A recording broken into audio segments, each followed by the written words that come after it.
அனைவருக்கும் இனிய மாலை வணக்கம். கொஞ்சம் கேப்புக்கு அப்புறமா நம்ம இன்னைக்கு இந்த போஸ்ட் ஆஃபீஸ் கைட் பார்ட் 1ஓட கிளாஸ் 4க்குள்ள போறோம். இது வரைக்கும் பாத்தீங்கன்னா கிட்டத்தட்ட ஒரு 71 கிளாஸஸ் பார்த்திருப்போம். லாஸ்ட் டைம் வந்து அந்த ரீடைரக்ஷன் ஃபீ இது வரைக்கும் நம்ம பார்த்து முடிச்சிருப்போம். அதனுடைய கண்டினியூவேஷனா இன்னைக்கு கிளாஸ் 4 பார்க்க போறோம். ஏன் 6:30க்கு பிகின் பண்ணிட்டோம் அப்படின்னா இன்னைக்கு மெயில்ஸ் கொஞ்சம் கவர் பண்ணிடலாம் அப்படின்னு இன்லாண்ட் மெயில்ஸ் எல்லாமே. அதனால இப்ப கொஞ்சம் ஜாயின் பண்ணா நமக்கு ரொம்ப லேட் ஆகாம நம்ம கொஞ்சம் இன்னைக்கு கிளாஸ் வந்து நம்ம கம்ப்ளீட் பண்ணிடலாம். இப்ப நம்ம வகுப்பு தொடங்கலாம். இப்ப நம்ம முதல்ல இன்னைக்கு பார்க்க போற கிளாஸ் அப்படிங்கிறது என்னன்னு பாத்தீங்கன்னா class number 72 instruction regarding change of residence. இந்த கிளாஸ்ல என்ன சொல்றாங்க அப்படின்னா ஒரு ஒரு பப்ளிக் அவங்க வந்து குடிபெயர்ந்து போறாங்க. ஒரு இடத்துல இருந்து இன்னொரு ஏரியாவுக்கு குடிபெயர்ந்து போறாங்க அப்படின்னா இவங்க என்ன பண்ணணும் அப்படின்னா அதை பத்தின இன்ஸ்ட்ரக்ஷன் அப்படிங்கறத அந்த சம்பந்தப்பட்ட போஸ்ட் ஆபீஸ்க்கு கொடுக்கணும். ஏன்னா அவங்க ரெக்கார்ட்ஸ்ல எல்லாம் இதே அட்ரஸ் இருக்கும். அப்ப இந்த அட்ரஸ்க்கு வரும் பட்சத்துல அதை எந்த புது அட்ரஸ்க்கு ரீடைரக்ஷன் பண்ணணும் அப்படின்றத பத்தின இன்ஸ்ட்ரக்ஷன் கொடுக்கணும். அந்த இன்ஸ்ட்ரக்ஷன் எங்க கொடுக்கணும் அப்படின்னு சொல்றாங்கன்னா 2 போஸ்ட் ஆபீஸ்லயுமே கொடுக்கணும்ன்றாங்க. அதாவது எந்த போஸ்ட் ஆபீஸ்க்கு கீழே இருக்கக்கூடிய ஏரியால இருந்து இடம் பெயர்ந்து இங்க இருந்து காலி பண்ணி போறாங்களோ அந்த போஸ்ட் ஆபீஸ்லயும் கொடுக்கணும். அதே போல எந்த புது போஸ்ட் ஆபீஸ்க்கு கீழே இருக்கக்கூடிய ஏரியால அவங்க போய் புதுசா போறாங்களோ அந்த போஸ்ட் ஆபீஸ்லயும் இதை பத்தின சிம்பிளான ஒரு இன்ஸ்ட்ரக்ஷன்ஸ் என்பதை கொடுக்கணும் அப்படின்னு சொல்றாங்க.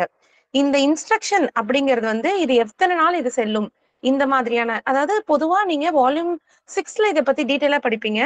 நம்ம இன்ஸ்ட்ரக்ஷன்லேயே பெர்மனன்ட் இன்ஸ்ட்ரக்ஷன், டெம்பரரி இன்ஸ்ட்ரக்ஷன் அப்படின்னு சொல்லுவோம். இந்த இன்ஸ்ட்ரக்ஷன் இப்ப நம்ம பார்க்க போறது என்னன்னா டெம்பரரி இன்ஸ்ட்ரக்ஷன். ஒரு காலி பண்றதுனால அவங்க கொடுக்கக்கூடிய டெம்பரரி இன்ஸ்ட்ரக்ஷன். இதனுடைய வேலிடிட்டி அப்படின்னு பாத்தீங்கன்னா அது வந்து 3 months, அதாவது 3 மாசம் இந்த இன்ஸ்ட்ரக்ஷன் அப்படிங்கிறது அவங்களுக்கு செல்லும் அப்படின்றதுதான் இதனுடைய தாற்பயம்.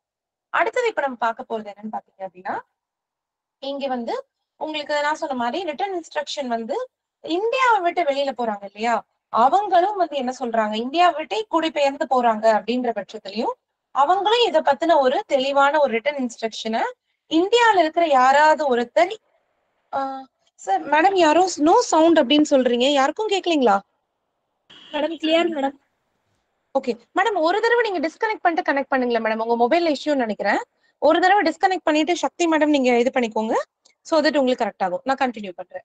சரி. இதை பத்தின ஒரு ஏஜென்ட், அவங்களுக்கான ஒரு ஏஜென்ட் நியமிச்சு அவங்களுக்கு வரக்கூடிய தபால்களை இங்க இருந்து ஃபாரின் கண்ட்ரீஸ்க்கும் அனுப்பிக்கலாம் அப்படின்னு சொல்றதா அடுத்தது. அடுத்த கிளாஸ் நம்பர் 73 முன்ன பார்த்ததே தான், இதுல ஒன்னும் டிஃபரன்ஸா கிடையாது. இந்த மாதிரி கொடுக்கக்கூடிய அந்த இன்ஸ்ட்ரக்ஷன் அப்படிங்கிறது 3 மாசம். இது நிறைய எக்ஸாம்ஸ்ல கேட்டிருக்காங்க. இந்த மாதிரி டெம்பரரி இன்ஸ்ட்ரக்ஷன்ஸ் வந்து எவ்வளவு நாட்கள் செல்லும் அப்படின்னா 3 மாசம். எக்ஸ்டெண்ட் பண்ணிக்கலாமா, எக்ஸ்டெண்ட் பண்ணிக்கலாம், unless until it is extended சொல்லுவாங்க. மறுபடியும் ரினியூ பண்ணிக்கிட்டா இன்னொரு 3 மாசம் அந்த இன்ஸ்ட்ரக்ஷன் செல்லுமா, கண்டிப்பாக செல்லும். ஓகேங்களா. அடுத்தது இப்ப நம்ம பார்க்க போறது என்னன்னா ட்ரீட்மெண்ட் ஆஃப் அன்டெலிவரபிள் ஆர்டிகல்ஸ். இதுவும் ஒரு முக்கியமான ஒரு கிளாஸ் எக்ஸாமினேஷன் பாயிண்ட் ஆஃப் வியூல. இதுல என்னன்னா டெலிவரி ஆகாத ஆர்டிகல்ஸ் வந்து நம்ம ஒரு போஸ்ட் ஆபீஸ்ல எப்படி டீல் பண்ணணும் அப்படின்னு.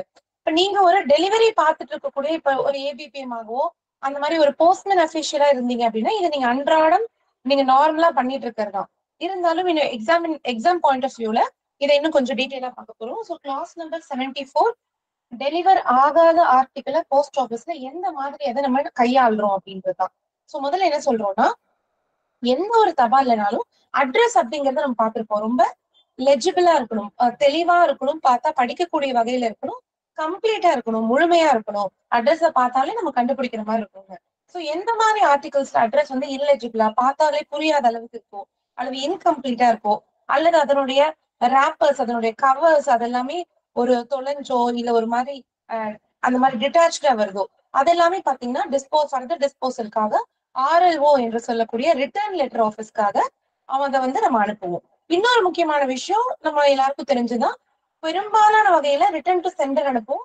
சென்டர் அட்ரஸ் இல்லாத பட்சத்துல இல்ல சென்டர் அட்ரஸ் சரியா கண்டுபிடிக்க முடியாத பட்சத்துல அந்த மாதிரி தபால்களும் RLO என்று சொல்லக்கூடிய ரிட்டர்ன் லெட்டர் ஆபீஸ்க்கு போகும். இதை நம்ம தியரியா பார்க்காம இந்த அன்டெலிவரபிள் ஆர்டிகல்ஸ் எப்படி டீல் பண்ணலான்றத இப்ப நீங்க பார்க்கக்கூடிய இந்த டேபிள்ல பார்க்கலாம். இதை கொஞ்சம் நீங்க ஜூம் பண்ணி வச்சுக்கோங்க. உங்களோட மொபைல்ல நீங்க பாக்குறீங்கன்னா இது ரொம்ப சிம்பிள் தான். எந்தெந்த மாதிரி தபால அன்னைக்கே திருப்பணும் அப்படிங்கறத இந்த டேபிள்ல இருக்கும். ரொம்ப சிம்பிளா இருக்கும் பாருங்க. ரிமார்க்ஸ் முதல்ல ரெஃப்யூஸ் பண்றாங்க. நீங்க போய் அட்ரஸ் கிட்ட ஒரு போஸ்ட்மேனோ ஒரு டெலிவரி செய்யப்படக்கூடிய ஏஜென்ட் வந்து கொண்டு போய் அட்ரஸ் கொடுத்து அந்த தபால மறுக்கிறாங்க அப்படின்னா அதை அன்றைய தினமே, அதனுடைய டிஸ்போசல் என்னைக்கு இருக்கணும், அன்றைய தினமே அதை சென்டருக்கும் சென்டர் அட்ரஸ் இல்லாத பட்சத்துல ஆர்எல்ஓக்கு திருப்பணும். சோ ரெஃப்யூஸ் பண்ணாங்கன்னா சேம் டே அன்றைய தினமே அது திருப்பிடணும். அதுவே நாட் நோன் என்று சொல்லக்கூடியது என்னன்னா, அட்ரஸ் வந்து இருக்கு, ஓகேங்களா, அட்ரஸ் வந்து கரெக்டா தான் இருக்கு, அட்ரஸ் என்பது முழுமையா இருக்கு, டோர் நம்பர் இருக்கு, அட்ரஸ் இருக்கு, எல்லாமே இருக்கு. ஆனா இந்த பேர்ல இருக்கக்கூடிய மாதிரி அட்ரஸ் அங்க யாருமே இருக்கிற மாதிரி தெரியலங்கிறதா நாட் நோன். இந்த மாதிரி தெரியாத நபர் தெரியலங்கிறதா நாட் நோன். அட்ரஸ் பத்தி கிடையாது, இது நபர் யாருன்னே தெரியல. இத வந்து என்ன சொல்றாங்க, 7 நாள் டெபாசிட் வச்சுன்னு தான் திருப்பணும். சோ இது நம்மளோட ஸ்டாண்டர்ட் டெலிவரி ப்ரொசீஜர் தான், ஓகேங்களா. அடுத்தது லெஃப்ட் அப்படின்னு சொல்லக்கூடிய லெஃப்ட், அதாவது அட்ரஸை வந்து நம்ம இப்பதான் முன்னாடி சொன்னோம், 2 போஸ்ட் ஆஃபீஸ்லயுமே அதை பத்தின இன்ஸ்ட்ரக்ஷனும் கொடுத்துட்டு தான் போகணும்னு. ஆனா அட்ரஸ் என்ன பண்றாரு, இன்ஸ்ட்ரக்ஷன் எதுவுமே கொடுக்க முடியாத பட்சத்துல அவர் இங்க இருந்து எங்கேயாவது இடம்பெயர்ந்து போறாரு அப்படின்னா அது லெஃப்ட். அதுவே இந்தியா விட்டே அவர் போயிடுறாரு அப்படின்றது ஊர்ஜிதமா தெரியும் பட்சத்துல அது வந்து லெஃப்ட் இந்தியா. சோ லெஃப்ட்ங்கிற பட்சத்துல உங்களுக்கு தெரியல, அட்ரஸ் எங்கன்னே தெரியல, நம்ம கிட்ட அதை பத்தின எந்த தகவலும் சொல்லாத பட்சத்துல அதையும் 7 நாள் டெபாசிட் வைத்திருந்து கேட்காத பட்சத்துல மட்டும்தான் உங்களுக்கு வந்து யாருமே அதை கோராத பட்சத்துல மட்டும்தான் அதை சென்டருக்கு அனுப்பணும். அதுவே லெஃப்ட் இந்தியா அப்படின்றது உங்களுக்கு ஊர்ஜிதமா தெரிஞ்சா அதை வந்து அன்றைக்கே சென்டர் வந்து ரிட்டர்ன் அன்றைய தினமே சென்டருக்கு அனுப்பிடணும். சோ இது ஓகே. அடுத்தது 5வது ரிமார்க் பாக்குறீங்க, இன்சபிஷியன்ட் அட்ரஸ். அட்ரஸே தெளிவா இல்ல, அதாவது டோர் நம்பர் கரெக்டா இல்ல, தெருவோட பேர் கரெக்டா இல்ல, உங்களுக்கு வெறும் பேரு இல்ல அப்பா பேரு கரெக்டா இல்ல, உங்களால ஐடென்டிஃபை பண்ண முடியாத மாதிரி அட்ரஸ் முழுமையாக இல்லாத பட்சத்துல அதையும் நம்ம அன்றைய தினமே சென்டருக்கோ ஆர்எல்ஓக்கோ திருப்பிடலாம். அடுத்தது என்ன இருக்கு, அன்கிளைம்டு. அன்கிளைம்டு எப்ப வரும், நம்ம போய் ஒருத்தர்கிட்ட இன்டிமேஷன் இந்த மாதிரி ஒரு தபால் வந்திருக்கு, அது டோர் லாக் ஆயிருக்கு அப்படின்ற அதை பத்தின தகவல் கொடுத்தும் கூட 7 நாள் அந்த தபாலை கோரவில்லை அப்படின்னாலும் அது அன்கிளைம். சோ அன்கிளைம்டு அந்த 7 நாள் டைம் முடிச்சிருச்சு அப்படின்னா அதையும் சென்டருக்கு திருப்பிடலாம். அடுத்தது டிசீஸ்ட், இறந்து போனவர் பேர்ல ஒரு தபால் வருது அப்படின்னா அது என்ன பண்ணலாம்னா அதையும் அன்றைய தினமே சென்டர் இம்மிடியட்டா நம்ம சென்டருக்கோ ஆர்எல்ஓக்கோ அனுப்பிடணும். ஆனா இதுல ஒரு ஸ்பெஷல் கிளாஸ் மட்டும் என்ன சொல்றாங்கன்னா, இறந்தவர் பேர்ல வந்திருக்கக்கூடிய தபால போஸ்ட் மாஸ்டர் தன்னுடைய அவருடைய டிஸ்கிரிப்ஷன்ல அவர் சாட்டிஸ்ஃபை ஆனா அப்ப மட்டும் அவருடைய நியர் ரிலேட்டிவ்ஸ் எந்த டவுட்டும் எந்த ஒரு பிரச்சனையும் இல்லை அப்படின்றத அவருக்கு சாட்டிஸ்ஃபை ஆனா அவருடைய நெருங்கின ரிலேட்டிவ்ஸ் அதாவது சொந்தங்களுக்கு கொடுக்கலாம் அப்படின்னும் இருக்கு. பட் இந்த ரிஸ்க் பிராக்டிகலா மோஸ்ட்லி யாரும் எடுக்கிறது கிடையாது. சோ இத ரூலா மட்டும் பார்த்துக்கலாம். அடுத்தது ரீடைரக்ஷன். என்ன பண்றோம், அட்ரஸை வந்து ஒரு ரீடைரக்ஷன் கொடுக்குறாங்க, இந்த மாதிரி இடம் மாறி போயிட்டோம் 3 மாசம் இன்னும் முடியல, அந்த மாதிரி சமயத்துல என்ன பண்றோம், ரீடைரக்ஷன் பண்றோம், அதையும் அன்றைய தினமே பண்ணும். அடுத்தது இன்டிமேஷன் எப்ப கொடுப்போம், ஒண்ணு அட்ரஸ் இல்ல வீட்டுல யாரோ ஒருத்தர் இருக்காங்க அது அப்பயும் இன்டிமேஷன் அதை பத்தின தகவல் கொடுப்போம், இல்ல டோர் லாக் ஆயிருந்தாலும் தகவல் கொடுப்போம். சோ இதை வந்து 7 நாள் வச்சிருந்து ஃபர்ஸ்ட் இன்டிமேஷன், செகண்ட் இன்டிமேஷன், ஆனா முதல் இன்டிமேஷன் கொடுத்ததுல இருந்து 7 நாள் வந்து அன்கிளைம்டானா இதை வந்து திருப்புறோம். இதுதான் உங்களுக்கு விஷயம். இதுல எப்படி நீங்க ஷார்ட்கட்டா ஞாபகம் வச்சுக்கலாம்னா, எதெல்லாம் அன்னைக்கே திருப்பிடணும், ரெஃப்யூஸ் பண்ணா திருப்பிடலாம், சேம் டே நம்ம ரிட்டர்ன் பண்ண வேண்டியது ரெஃப்யூஸ் பண்ணா. அதே மாதிரி லெஃப்ட் இந்தியானா நம்ம அன்னைக்கே திருப்பிடலாம், அட்ரஸ் சரியில்லை இன்சபிஷியன்ட் அட்ரஸா இருந்தா அன்னைக்கே திருப்பிடலாம், அதே மாதிரி ரீடைரக்ஷனா இருந்தாலும் அன்னைக்கே திருப்பணும். இதெல்லாம் அன்னைக்கே திருப்பணும். எதெல்லாம் 7 நாள் வச்சிருந்து திருப்பணும், நாட் நோன், அட்ரஸ் யாருன்னு தெரியல, நாட் நோனா 7 நாள் வச்சிருக்கணும், லெஃப்ட்னா 7 நாள் வச்சிருக்கணும், அதுக்கப்புறம் இன்டிமேஷன் கொடுத்தாலும் 7 நாள் வச்சிருக்கணும், ஓகேங்களா. சோ இந்த மாதிரி எதெல்லாம் அன்னைக்கே திருப்பணும், எதெல்லாம் 7 நாள் வச்சிருந்து திருப்பணும் அப்படின்றத மட்டும் 2ஆ கேட்டகரைஸ் பண்ணி ஞாபகம் வச்சுக்கிட்டீங்கன்னா இது எக்ஸாம் பாயிண்ட் ரொம்ப ஈஸி. எந்த மாதிரி கேட்பாங்க எக்ஸாம் அப்படின்னா, இந்த மாதிரி இப்படி கேட்கலாம், இந்த சிச்சுவேஷன் கொடுத்து இந்த மாதிரி ஒரு போறாரு, இந்த மாதிரி வந்து நாட் நோனா இருக்கு, அதை வந்து சேம் டே நீங்க ரிட்டர்ன் பண்ணுவீங்களா, அது 7 days அப்படின்னா நம்ம வந்து நாட் நோன் அப்படிங்கறதுனால 7 days அப்படின்ற ஆப்ஷன் பண்ணும். சோ இந்த டேபிள் மட்டும் கொஞ்சம் முக்கியம், இதை வேணும்னா ஸ்கிரீன்ஷாட் எடுத்துக்கோங்க, ஓகேங்களா, இல்லைன்னா நான் மெட்டீரியலும் ஷேர் பண்றேன், இது கொஞ்சம் முக்கியமா நீங்க பாத்துக்கணும் பிஓ கைட்ல. அடுத்த கிளாஸ் இப்ப நம்ம பார்க்க போறது என்னன்னா, ஆர்எல்ஓ ஒரு தபாலை வந்து எப்படி டிஸ்போஸ் பண்ணும். இப்ப நம்ம என்ன பண்றோம், சென்டர் அட்ரஸ் சரியாக இல்லாத பட்சத்துல இல்ல சென்டர் அட்ரஸே இல்லாத பட்சத்துல அந்த மாதிரி தபால்களை எல்லாம் நம்ம ரிட்டர்ன் லெட்டர் ஆபீஸான நம்மளோட ஆர்எல்ஓக்கு அனுப்புவோம். சோ அதுதான் இங்க சொல்றாங்க, அட்ரஸே நம்மளால கண்டுபிடிக்க முடியல, ஓகேங்களா, சென்டரோட அட்ரஸ் வந்து நம்மளால சரியா கண்டுபிடிக்க முடியல. சரி, இதுல ஆர்எல்ஓ என்ன பண்ணும், ஆர்எல்ஓக்கு நம்ம தபால் அனுப்பிடுறோம், ஆர்எல்ஓ என்ன பண்ணும்னா ஒரு தபாலை நம்ம முன்னாடி பார்த்தோம் பிரித்து படிக்கக்கூடிய உரிமை யாருக்குமே கிடையாது எக்ஸப்ட் ஆர்எல்ஓ. சோ இவங்க என்ன பண்ணுவாங்க அப்படின்னா, இந்த ஆர்எல்ஓ வந்து இதை ஓபன் பண்ணி, ஓகேங்களா, இதை ஓபன் பண்ணி ஏதாவது உள்ளுக்குள்ள ஏதாவது இதை அட்ரஸ் கண்டுபிடிக்கிறதுக்கான ஏதாவது ஒரு ஹிண்ட் க்ளூ இருக்கா அப்படின்னு பார்ப்பாங்க. இருந்ததுன்னா அவங்களுக்கு அனுப்பி வச்சிருவாங்க. அப்படியே இல்லாத பட்சத்துல ஒரு குறிப்பிட்ட பீரியட் வச்சிருந்து அதை வந்து டிஸ்போஸ் பண்ணிடுவாங்க. அதாவது சாதா தபாலா இருந்ததுன்னா 1 மாசமும், ரெஜிஸ்டர்டு இந்த மாதிரி நம்மளுடைய அக்கௌண்டபிள் தபால்களாக இருந்தால் 3 மாசமும் வச்சிருந்து அதை வந்து அதுக்கப்புறம் டிஸ்போஸ் பண்ணிடுவாங்க. ஷ்ரெட்டிங் மெத்தட் அப்படின்னு சொல்லக்கூடிய பேப்பர் எல்லாம் அப்படியே துகள் துகளா அப்படியே கிழிச்சு அதை வந்து டிஸ்போஸ் பண்ணிடுவாங்க. சோ இதுதான் RLOல இது என்ன நடக்கும் அப்படின்றத பத்தி சொல்றதுதான் இந்த கிளாஸ் 75. வேற ஒண்ணு இது இம்பார்ட்டன்ட் கிடையாது. அடுத்தது கிளாஸ் 76 ஒண்ணுமே கிடையாது. Application of centre to pay postal charges. அதாவது ஒரு சென்டர் அவருக்கு ஒரு தபால் அனுப்புறாரு, அது ரிட்டர்ன் வந்துருது அப்படின்னா அதுல ஏதாவது ஒரு போஸ்டேஜ் அவர் வந்து சரியாக பே பண்ணலைனாலோ இல்ல ஏதாவது ஒரு ஃபீ அதுல அவருக்கு இருக்கு அப்படின்னாலோ அந்த சென்டர் வந்து அதற்கான கட்டணத்தை செலுத்த வேண்டியது அவரோட கடமை. He's obligated to pay. அவர் வந்து அதை செலுத்த வேண்டியது அவரோட கடமையாகும் அப்படின்றத பத்தி சொல்றதுதான் கிளாஸ் நம்பர் 76. இது ரொம்ப சிம்பிள் தான். அடுத்து இப்ப பார்க்க போறது ஒரு முக்கியமான கிளாஸ். இது என்னன்னு பாத்தீங்கன்னா என்கொயரி அண்ட் கம்ப்ளைண்ட்ஸ். சோ நம்ம போஸ்டல் டிபார்ட்மெண்ட்ல கம்ப்ளைண்ட்ஸ் வந்து எங்க கொடுக்கணும், யார்கிட்ட கொடுக்கணும், ஒரு கம்ப்ளைண்ட்டை வந்து கொடுக்கறதுக்கான கால அவகாசம், டைம் லிமிட் என்ன அப்படின்றதுதான் இப்ப அடுத்து நம்ம கிளாஸ்ல பார்க்க போறோம். சோ அந்த வகையில கிளாஸ் நம்பர் 77 என்ன சொல்லுதுன்னு பாத்தீங்கன்னா கம்ப்ளைண்ட்ஸ் அண்ட் சஜஷன் புக்.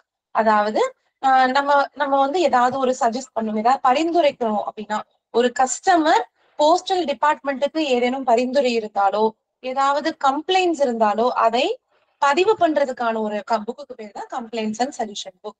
இது எல்லா போஸ்ட் ஆஃபீஸ்லயும் இருக்கும். இது நிறைய கொஸ்டின் பேப்பர்ல கேட்டிருக்காங்க.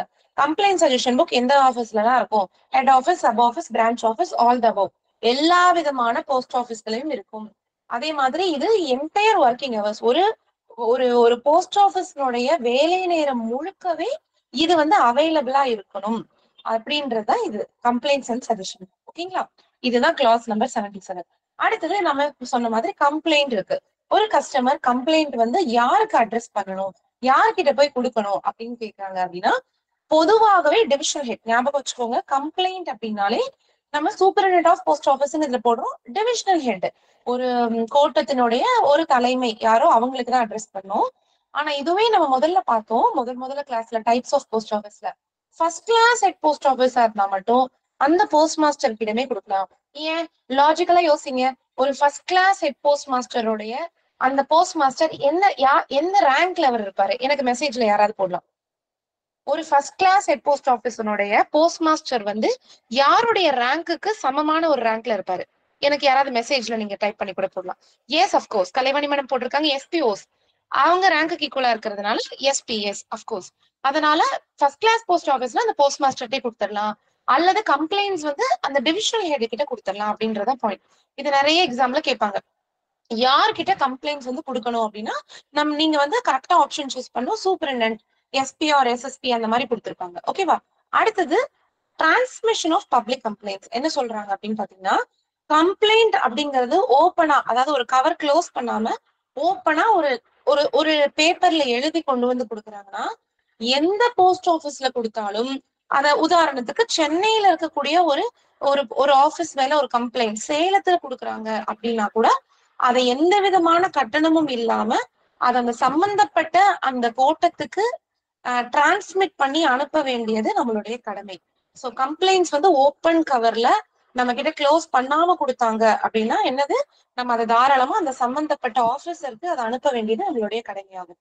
அதே மாதிரி இந்த கம்ப்ளைண்ட்ஸ் வந்து விபி ஆர்டிகல் ரிலேட்டடான கம்ப்ளைண்ட்ஸ் வந்து எங்க வந்து விபி ஆர்டிகல்ஸ் வந்து போஸ்ட் பண்ணாங்களோ அங்க கொடுத்தாதான் சரியா இருக்கும். அதுக்கான இது அதை வந்து வச்சு அதுக்கான ரெசிப்ட் எல்லாம் வச்சு அவங்க வந்து கொடுக்கறதா இருக்கும்.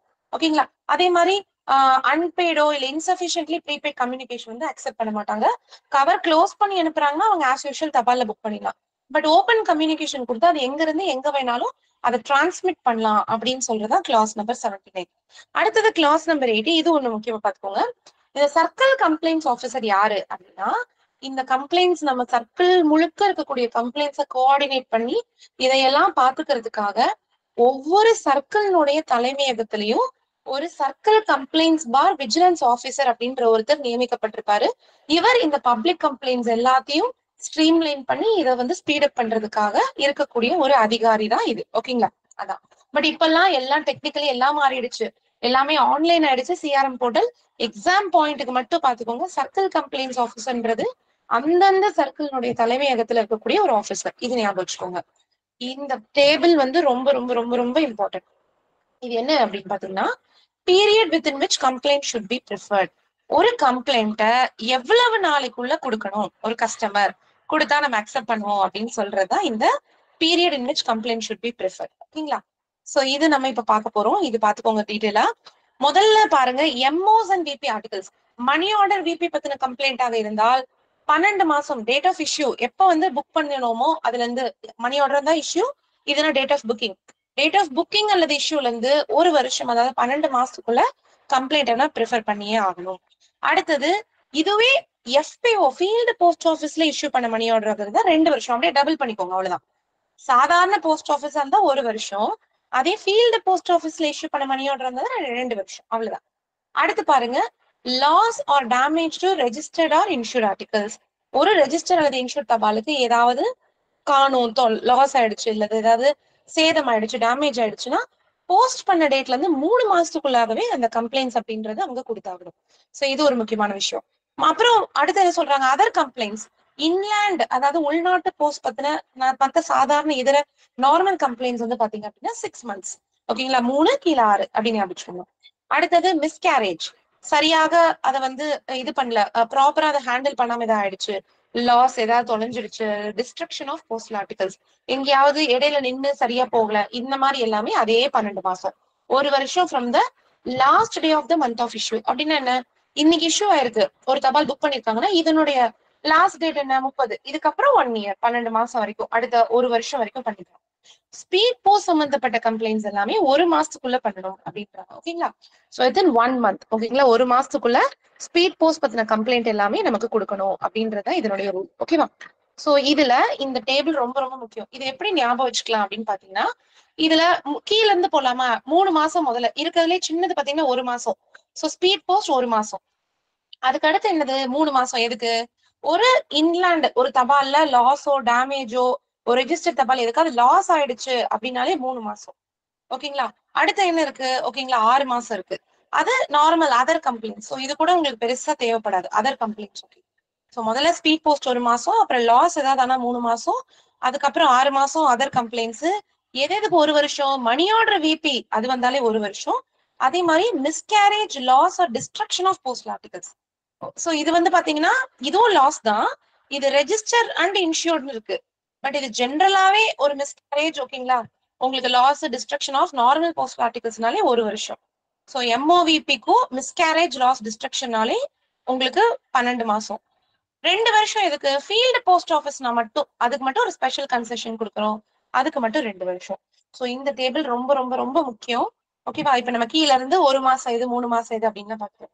இப்போ ஒரு குவிக்கா நம்ம என்ன பண்ணலாம் அப்படின்னா, ஒரு சும்மா ஒரு 3 கொஸ்டின், ப்ரீவியஸ் கொஸ்டின் பேப்பர்ல கேட்ட ஒரு 3 கொஸ்டின் மட்டும் இங்க ஒண்ணுன்னா வச்சிருக்கேன். ஓகேங்களா? நீங்க இதை மட்டும் பார்த்து எனக்கு ஆப்ஷன் மட்டும் எனக்கு சொல்லுங்க. Okay okay okay okay okay. So இப்ப ஃபர்ஸ்ட் கொஸ்டின் இப்ப நீங்க பாக்குறீங்க. இப்ப நம்ம பார்த்ததுல இருந்து சொல்லுங்க, complaints relating to money orders and VP article should be preferred within how many days? இப்ப நம்ம டேபிள் பார்த்தது அப்படியே ஞாபகம் வச்சு சொல்லுங்க. ஓகே, குவிக்கா உங்க ஆப்ஷன் சொல்லலாம். Yes yes, absolutely right. அதாவது 1 வருஷம் ஃபர்ஸ்ட் டைம் ரோவே பார்த்தோம் இல்லைங்களா, 1 வருஷம் கம்ப்ளைண்ட்ஸ் வந்து மணி ஆர்டர் விபி அப்படின்னாலே நமக்கு ஃபர்ஸ்ட் அந்த டேபிள் ஞாபகம் 1 வருஷம். அடுத்தது பாருங்க, complaint relating to loss or damage to a registered or insured article where a claim for compensation is made. Generally, loss or damage to registered or insured. ஓகேங்களா? Loss or damage to register or insured என்னது? 3 months. நிறைய பேர் D சொன்னீங்க. Okay, so கொஞ்சம் correct பண்ணிக்கோங்க. அது ஜெனரலா postal ஆர்டிகல்னு வரும், ரெஜிஸ்டர்ட் அண்ட் இன்சூர்ட் மட்டும் கேக்குறாங்க. ஓகேவா? சோ ஆப்ஷன் ஏ தான் கரெக்ட் ஆன்சர். டி சொன்னவங்க கொஞ்சம் கரெக்ட் பண்ணிக்கோங்க. Loss or damage to registered பார் இன்சூர்ட் அப்படிங்கிறது 3 months தான். Okay, absolutely. அடுத்தது, complaints relating to miscarriage, loss or destruction of postal article where claim. இப்ப சொல்லுங்க, மிஸ்கேரேஜ் லாஸ் ஆஃப் ஜெனரலா சொல்றாங்க போஸ்டல் ஆர்டிகல்ஸ், இதுக்குதான் நீங்க சொன்ன D option, 12 months from the last date of month of issue. Okay, so அவ்வளவுதான் அவ்வளவுதான். சோ இந்த மாதிரி தான் கொஸ்டின்ஸ் வரும். இது எதுவுமே நானா கிரியேட் பண்ணது கிடையாது, ப்ரீவியஸ் கொஸ்டின் பேப்பர்ல இருந்து உங்களுக்காக பிக் பண்ணி இந்த டாபிக்கு வேற என்னெல்லாம் முன்னாடி கொஸ்டின் பேப்பர்ல கேட்டிருக்காங்கன்றதுதான். ஓகேவா? சோ இதுதான் உங்களுக்கு கம்ப்ளைண்ட்ஸ்ல இந்த மாதிரிதான் கேள்விகள் கேட்கும். சோ அட் எனி டைம் இந்த ஒரு கடைசி ரிவிஷன்ல கூட இந்த டேபிள் ஒரு தடவை மறக்காம குவிக்கா ரிவைஸ் பண்ணிட்டு நீங்க போயிடலாம். ஓகேவா? அடுத்தது ஜென்ரலா என்ன சொல்றாங்க அப்படின்னா என்னென்ன மாதிரியான விவரங்கள் பர்டிகுலர்ஸ் வந்து ஒரு கம்ப்ளைண்ட் எப்ப கொடுக்கணும் அப்படின்றத சொல்றாங்க. ஃபுல் டீடைல்ஸ் எப்பவுமே ஒரு கம்ப்ளைண்ட் கொடுத்தாலே அதை பத்தின முழுமையான டீடைல்ஸ் கொடுக்கணும் அப்படின்றாங்க. என்ன கம்ப்ளைண்ட், யாரு சென்டர், அட்ரஸ் யாரு, என்ன தொலைஞ்சதா, என்ன மிஸ் ஆச்சு, அது எல்லாமே கொடுக்கணும். அதே மாதிரி அன்ரெஜிஸ்டர்ட் மீட்டா, இப்ப ரெஜிஸ்டர் தபாலாக இருந்தா ரெசிப்ட் கொடுத்துக்கணும். இதுவே பதிவு செய்யாத தபால்களா இருந்தா டைம், எப்போ எந்த டைம்ல எந்த லெட்டர் பாக்ஸ்ல என்னைக்கு போஸ்ட் பண்ணாங்க அந்த மாதிரி எல்லாம் கொடுக்கணும். கன்ஃபரன்ஸ் ஏதாவது தொலைஞ்சு போச்சு அப்படின்னா அதனுடைய கவரோட கொண்டு வந்து கொடுக்கணும் அப்படின்றாங்க. சேவிங்ஸ் பேங்க் சம்பந்தப்பட்ட ஏதாவது கம்ப்ளைண்ட்ஸ் இருந்ததுன்னா அக்கௌண்ட் நம்பரும் எந்த ஆபீஸ்ல இருக்கு, என்ன கம்ப்ளைண்ட் டீட்டெயிலா கொடுக்கணும்ன்றாங்க. இதுவே ஒரு ஐபிஓ ஒரு அவங்களோட போஸ்டல் ஆர்டர் ஏதாவது காணா போச்சு அப்படின்ற பட்சத்துல வந்து பாத்தீங்கன்னா அந்த ஐபிஓடைய கவுண்டர் ஃபாயிலோ அல்லது சீரியல் நம்பர் இந்த மாதிரி. சோ சிம்பிளா நீங்க ஞாபகம் வச்சுக்கணும்னா கம்ப்ளைண்ட் என்னவோ அதுக்கு ரிலேட்டடான முழுமையான டீடைல் அலாங் வித் ப்ரூஃப் வந்து கொடுக்கணும். அதுதான் வந்து இதனுடைய உங்களுக்கு இது. ஓகேவா? சோ இப்போ ஒரு குவிக்கான ஒரு டெஸ்ட் பார்க்கலாமா? இவ்வளவு நேரம் பார்த்ததுக்கான ஒரு குவிக்கான டெஸ்ட் உங்க மெசேஜ் பாக்ஸ்ல ரெடியா இருங்க. ஓகே, சொல்லுங்க இப்போ.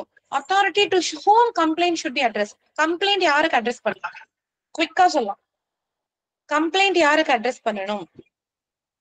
எஸ் எஸ் அஃப்கோர்ஸ் சூப்பரிண்டென்ட், அதாவது டிவிஷன் ஹெட் அல்லது ஃபர்ஸ்ட் கிளாஸ் போஸ்ட் ஆஃபீஸா இருக்கும் பட்சத்துல அதனுடைய போஸ்ட் மாஸ்டர். ஓகே, அடுத்து சொல்லுங்க. சர்க்கிள் கம்ப்ளைண்ட் ஆஃபீஸர் என்பது யாரு? Who is circle complaint officer? Vigilance officer attached to the headquarters of each circle. ஒவ்வொரு சர்க்கிள் ஆஃபீஸ்ல இருக்கக்கூடிய ஹெட்குவார்டர்ஸ் வந்து அவர் தான். அடுத்தது இதை சொல்லுங்க.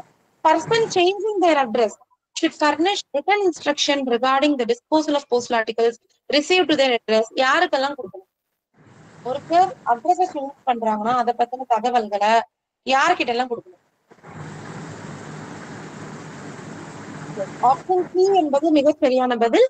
அதாவது இருந்து கிளம்புறாங்களோ அந்த போஸ்ட் ஆஃபீஸ்க்கும் கொடுக்கணும், எங்க போறாங்களோ அந்த போஸ்ட் ஆஃபீஸ்க்கும் கொடுக்கணும். Absolutely right. ஆப்ஷன் சி என்பது மிக சரியான பதில். அடுத்தது instruction regarding change of residence is valid for dash. அந்த இன்ஸ்ட்ரக்ஷன் அப்படிங்கிறது வேலிட். ஆப்ஷன் சி 3 months என்பது மிகச்சரியான பதில். எஸ். ஓகே, அவ்வளவுதான். இப்ப நீங்க பார்த்ததுல உங்களுக்கு வந்து பாத்தீங்கன்னா இவ்வளவுதான். உங்களுக்கு வந்து இந்த இந்த இந்த மாதிரிதான் நமக்கு கேட்க முடியும். ஓகேவா? அடுத்தது இன்னும் ஒரே ஒரு முக்கியமான இது பார்க்க முன்னாடி ஒரு மைக் மட்டும் ஆன் பண்ணிருக்காங்க. Okay, I'll continue. So continue பண்ணலாம். அடுத்தது நம்ம பார்க்க போகுது நோட்ஸ் ஃபார் பப்ளிக் இன்ஃபர்மேஷன். இதுல என்ன இருக்கும்னு பாத்தீங்கன்னா பப்ளிக்கு போஸ்ட் ஆஃபீஸ் பத்தின பொதுவான விஷயங்கள் எல்லாமே இந்த கிளாஸ்ல இருக்கும். என்ன அப்படின்னு பாத்தீங்கன்னா போஸ்ட் ஆஃபீஸ் வந்து monopoly in conveyance of letters.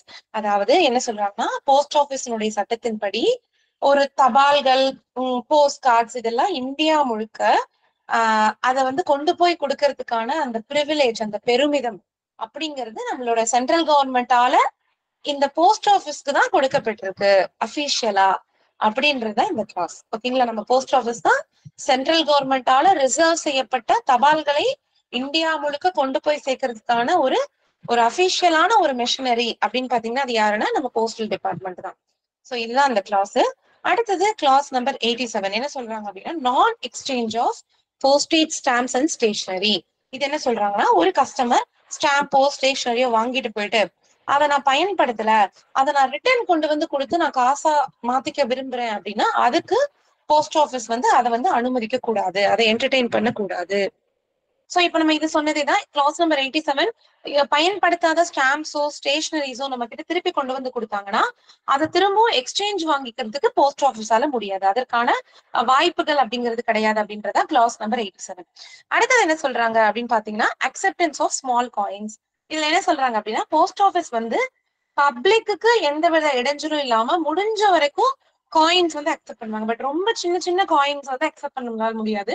But பப்ளிக்கு இன்கன்வீனியன்ஸ், எந்தவித ஒரு சங்கடமும் இல்லாத அளவுக்கு காயின்ஸ் வந்து நம்ம அக்செப்ட் பண்ணிக்கலாம் அப்படிங்கறத இந்த class. So acceptance of small coins. ஓகேங்களா? அடுத்த கிளாஸ் இப்ப நம்ம பார்க்க போறது என்னன்னு பாத்தீங்கன்னா class number 89 articles address to the deceased persons.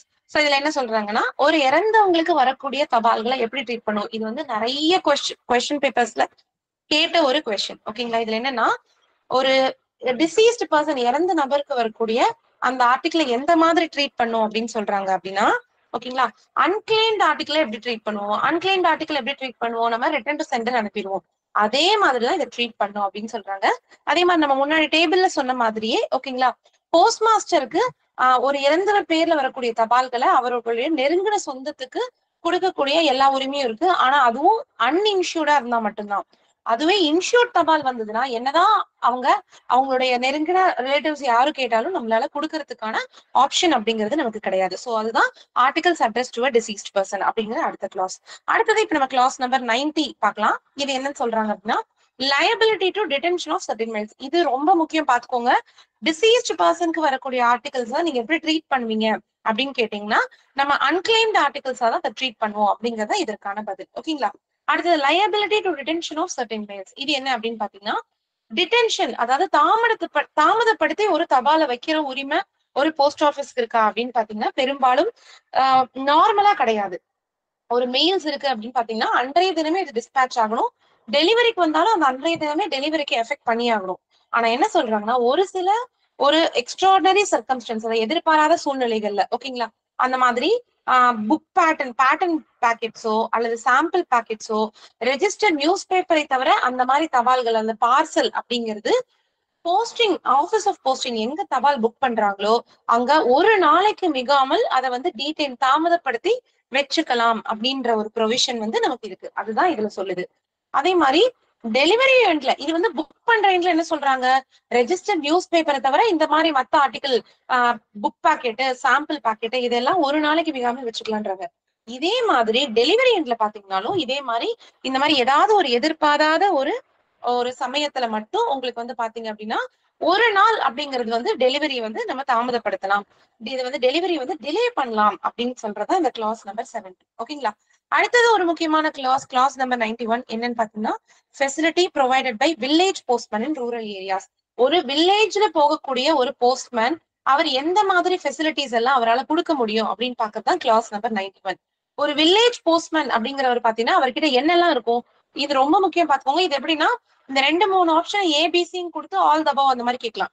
அவர்கிட்ட என்னென்ன ஃபெசிலிட்டிஸ் இருக்கும்னு பாத்தீங்கன்னா, ஒரு ஒரு சின்ன அளவிலான போஸ்டேஜ் ஸ்டாம்பும் ஸ்டேஷனரியும் அவர் கையில கொண்டு போவாரு, அவர்கிட்ட இருக்கும்னு சொல்றாங்க. இது முன்னாடி, பட் இப்ப பிராக்டிகலா அப்படி கிடையாது. இப்ப நமக்கு அந்த அட்வான்ஸ் அப்படிங்கிற அந்த கான்செப்டே இப்ப கிடையாது. போஸ்ட்மேனோ அல்லது ஒரு ஏபிபிஎம்கோ கொடுக்கக்கூடிய அட்வான்ஸ் கான்செப்ட் இப்ப கிடையாது.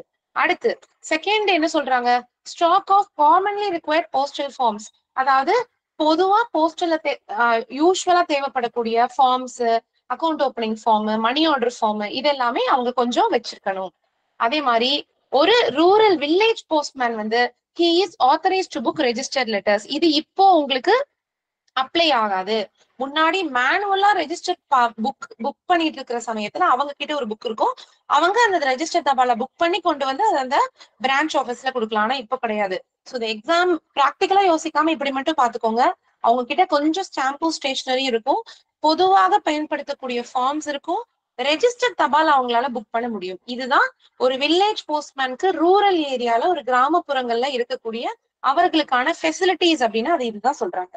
அடுத்தது நம்ம பார்க்க போகுது issue of post office forms.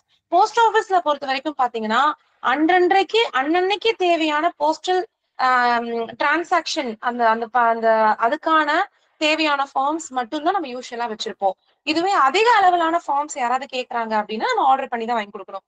இப்போ உதாரணத்துக்கு அக்னாலஜ்மெண்ட் அப்படிங்கிறது அன்னன்னைக்கு அந்த கவுண்டர்ல தேவைப்படக்கூடிய அந்த அளவிலான அக்னாலஜ்மெண்ட் கார்ட்ஸ் மட்டும் தான் நம்ம வச்சிருப்போம். இன்னும் அதிக அளவு வேணும் அப்படின்னு பாத்தீங்க அப்படின்னா ஒரு 50 ஃபார்ம்ஸ் அப்படிங்கிறது இப்ப எல்லாம் பாத்தீங்கன்னா ஒரு 100 அக்னாலஜ்மெண்ட் கார்டு அப்படிங்கிறது 3 ரூபாய்க்கு கொடுக்குறாங்க. சோ இந்த மாதிரி அதிக அளவுல தேவைப்படுறவங்க அந்த மாதிரி பல்கா ஒரு நாமினலான ஒரு கணிசமான ஒரு தொகை கொடுத்து அதை வாங்கிக்கலாம் அப்படின்னு சொல்றதா இந்த கிளாஸ். அடுத்தது services which can not be climbed. So இது என்ன சொல்றாங்க அப்படின்னு பாத்தீங்கன்னா, போஸ்ட் ஆபீஸ் கிட்ட என்னென்னலாம் நம்ம எதிர்பார்க்க முடியாது அப்படின்னு பாத்தீங்கன்னா, ஒரு போஸ்ட் ஆபீஸ்ல போஸ்டல் அபிஷியல்ஸ் யாருடைய தபாலையும் வாங்கி ஸ்டாம்ப் போட்டுவதற்கோ அல்லது தபால் வேற ஸ்டாம்ப் எந்த ஒரு தபால்லையோ எந்த ஒரு ஆர்டிக்கலையோ ஸ்டாம்ப் ஒட்டக்கூடாது அப்படின்றாங்க. அதே மாதிரி post office is not bound to give change. யாருக்கும் நம்ம சேஞ்ச் கொடுக்கணும், மாத்தி கொடுக்கணும்ன்ற அவசியம் கிடையாது. 500 ரூபாய் கொண்டு கொடுக்குறாங்க, சில்லறை கேக்குறாங்க அப்படின்னா அதை கொடுக்கணும்ன்ற அவசியம் கிடையாது. இன்னொன்னு, நம்மளோட பதிவு தபால் புக் பண்றதுக்கு, பார்சல் புக் பண்றதுக்காக வரக்கூடிய தபால்களை தவிர இதர தபால்களை நம்ம வெயிட் போட்டு பார்த்து சொல்லணும்ன்ற அவசியமும் இல்ல அப்படின்றத இந்த கிளாஸ்ல சொல்றாங்க. சோ அடுத்தது கிளாஸ் நம்பர் 94. இது ஒண்ணுமே கிடையாது, அக்செப்டன்ஸ் ஆஃப் செக். இதுல என்ன சொல்லுவாங்கன்னா, செக் பொதுவாக நம்ம பப்ளிக் கிட்ட வந்து செக் வந்து ஒரு சில சேவிங்ஸ் மற்றும் போஸ்டல் டிரான்சாக்ஷன்ஸ்க்கு வாங்குறது உண்டு. சோ இந்த செக்குக்கு என்ன சொல்றாங்கன்னா, பிஓ கைட் பார்ட் 1ல மினிமம் அமௌண்ட், செக்கினுடைய மினிமம் அமௌண்ட் 20 ரூபாயாவது இருக்கணும் அப்படின்னு சொல்றாங்க. போஸ்ட்மேன் எந்த விதமான செக்கையும் பெறுவதற்கு அவருக்கு ஆத்தரைசேஷன் கிடையாது. உதாரணத்துக்கு ஒரு விபி தபால் டெலிவரி பண்ணதுக்காகவோ, ஒரு சிஓ டெலிவரி பண்றதுக்காகவோ செக்கா கொடுக்குறாங்க, வாங்கலாமா? வாங்கக்கூடாது. சோ கவுண்டர்ல வந்து ஒரு சில பர்பஸ்க்காக மட்டும்தான் செக் நம்ம வாங்க முடியும். ஓகேங்களா? அதே மாதிரி சிலது அந்த செக் வாங்கி நம்ம கிளியரன்ஸ் பண்ணதுக்கு அப்புறம் தான் அதற்கு உண்டான பரிவர்த்தனைகளை நம்ம பண்ணி கொடுக்கவும் முடியும். சோ இந்த கிளாஸை பத்தி சொல்றது அக்செப்டன்ஸ் ஆஃப் செக்ஸ். அடுத்தது வந்து பாத்தீங்க அப்படின்னா, latest date of payment of dues. Post ஆஃபீஸை பொறுத்த வரைக்கும் பாத்தீங்க அப்படின்னா, லாஸ்ட் டேட் ஆஃப் போஸ்டல். இப்போ உதாரணத்துக்கு ஏதோ ஒரு பரிவர்த்தனை, ஒரு டிரான்சாக்ஷன் பண்றதுக்கு கடைசி நாள் அப்படிங்கிறது சண்டேவாக இருக்கும். சண்டேவாகவும் ஒரு போஸ்டல் ஹாலிடேவா இருக்கும் பட்சத்துல அத வந்து அடுத்த ஒர்க்கிங் டே வந்து லாஸ்ட் டேவா பிக்ஸ் பண்ணப்படும். சோ லாஸ்ட் டே வருது சண்டேவா இருக்கும் பட்சத்துல அதுக்கு அடுத்து வரக்கூடிய திங்கட்கிழமையில அது லாஸ்ட் டேட்டாக பிக்ஸ் பண்ணப்படும். சோ இதுதான். இது வந்து யார் எந்த டிரான்சாக்ஷனுக்குன்னு சொல்ற, ஜென்ரலா சொல்றாங்க. ஓகேவா? சேவிங்ஸ்க்கு பர்டிகுலராலாம் கிடையாது. ஜென்ரலா சண்டேவா இருந்ததுன்னா அடுத்த லாஸ்ட் டேட் வந்து அடுத்த நாளைக்கு எக்ஸ்டெண்ட் ஆகும் அப்படின்னு சொல்றதா இந்த கிளாஸ் 95. ஓகே, சோ இப்போ நம்ம ஒரு பகுதியை நம்ம முடிச்சாச்சு. இப்ப அடுத்து நம்ம பார்க்க போறதா ஒரு முக்கியமான ஒரு இது இன்லேண்ட் மெயில்ஸ பத்தி பார்க்க போறோம். Okay, 1 second.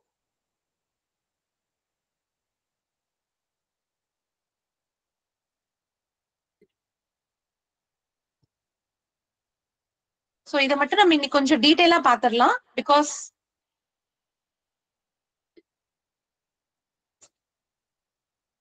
Okay madam, screen தெரியாதவங்க பேரவை கிளாஸ் அப்படின்ற அதுலதான் உங்களுக்கு பின்னா இருக்கும். சோ அதை நீங்க அந்த பின் பண்ணிக்கிட்டீங்க அப்படின்னா உங்களுக்கு ஸ்கிரீன் வந்து கிளியரா வரும். ஓகேங்களா? Okay, fine. சோ இப்ப நம்ம ஒரு முக்கியமான ஒரு ஒரு ஒரு ஒரு ஒரு பார்ட்டுக்கு வந்து நம்ம போக போறோம். ஓகேவா? சோ இப்ப நம்ம நம்மளோட ஸ்கிரீன் ஷேர் பண்ணி போயிடலாம். சோ இது ரொம்ப ரொம்ப முக்கியம். எக்ஸாம் பாயிண்ட் ஆஃப் வியூல இந்த இன்லேண்ட் மெயில்ஸ் ரொம்ப முக்கியம்.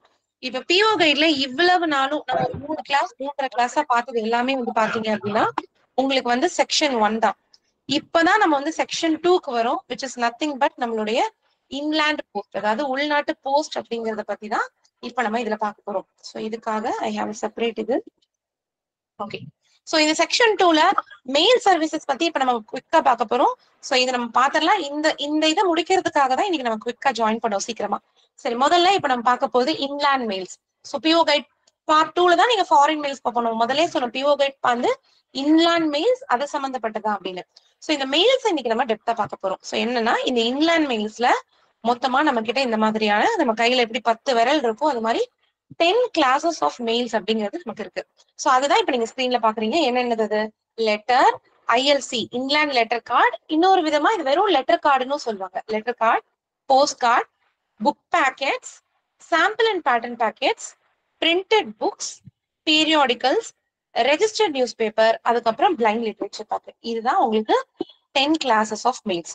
அடுத்தது நம்ம தியரிட்டிக்கா பாக்குறதுக்கு முன்னாடி உங்களுக்கு ஒரே ஒரு விஷயம் மட்டும் சொல்லிடுறேன். இது என்னன்னு பாத்தீங்கன்னா, இந்த 10ல இந்த முதல் 3 இருக்கு பாத்தீங்களா, letter, letter card, post card. ஓகேங்களா?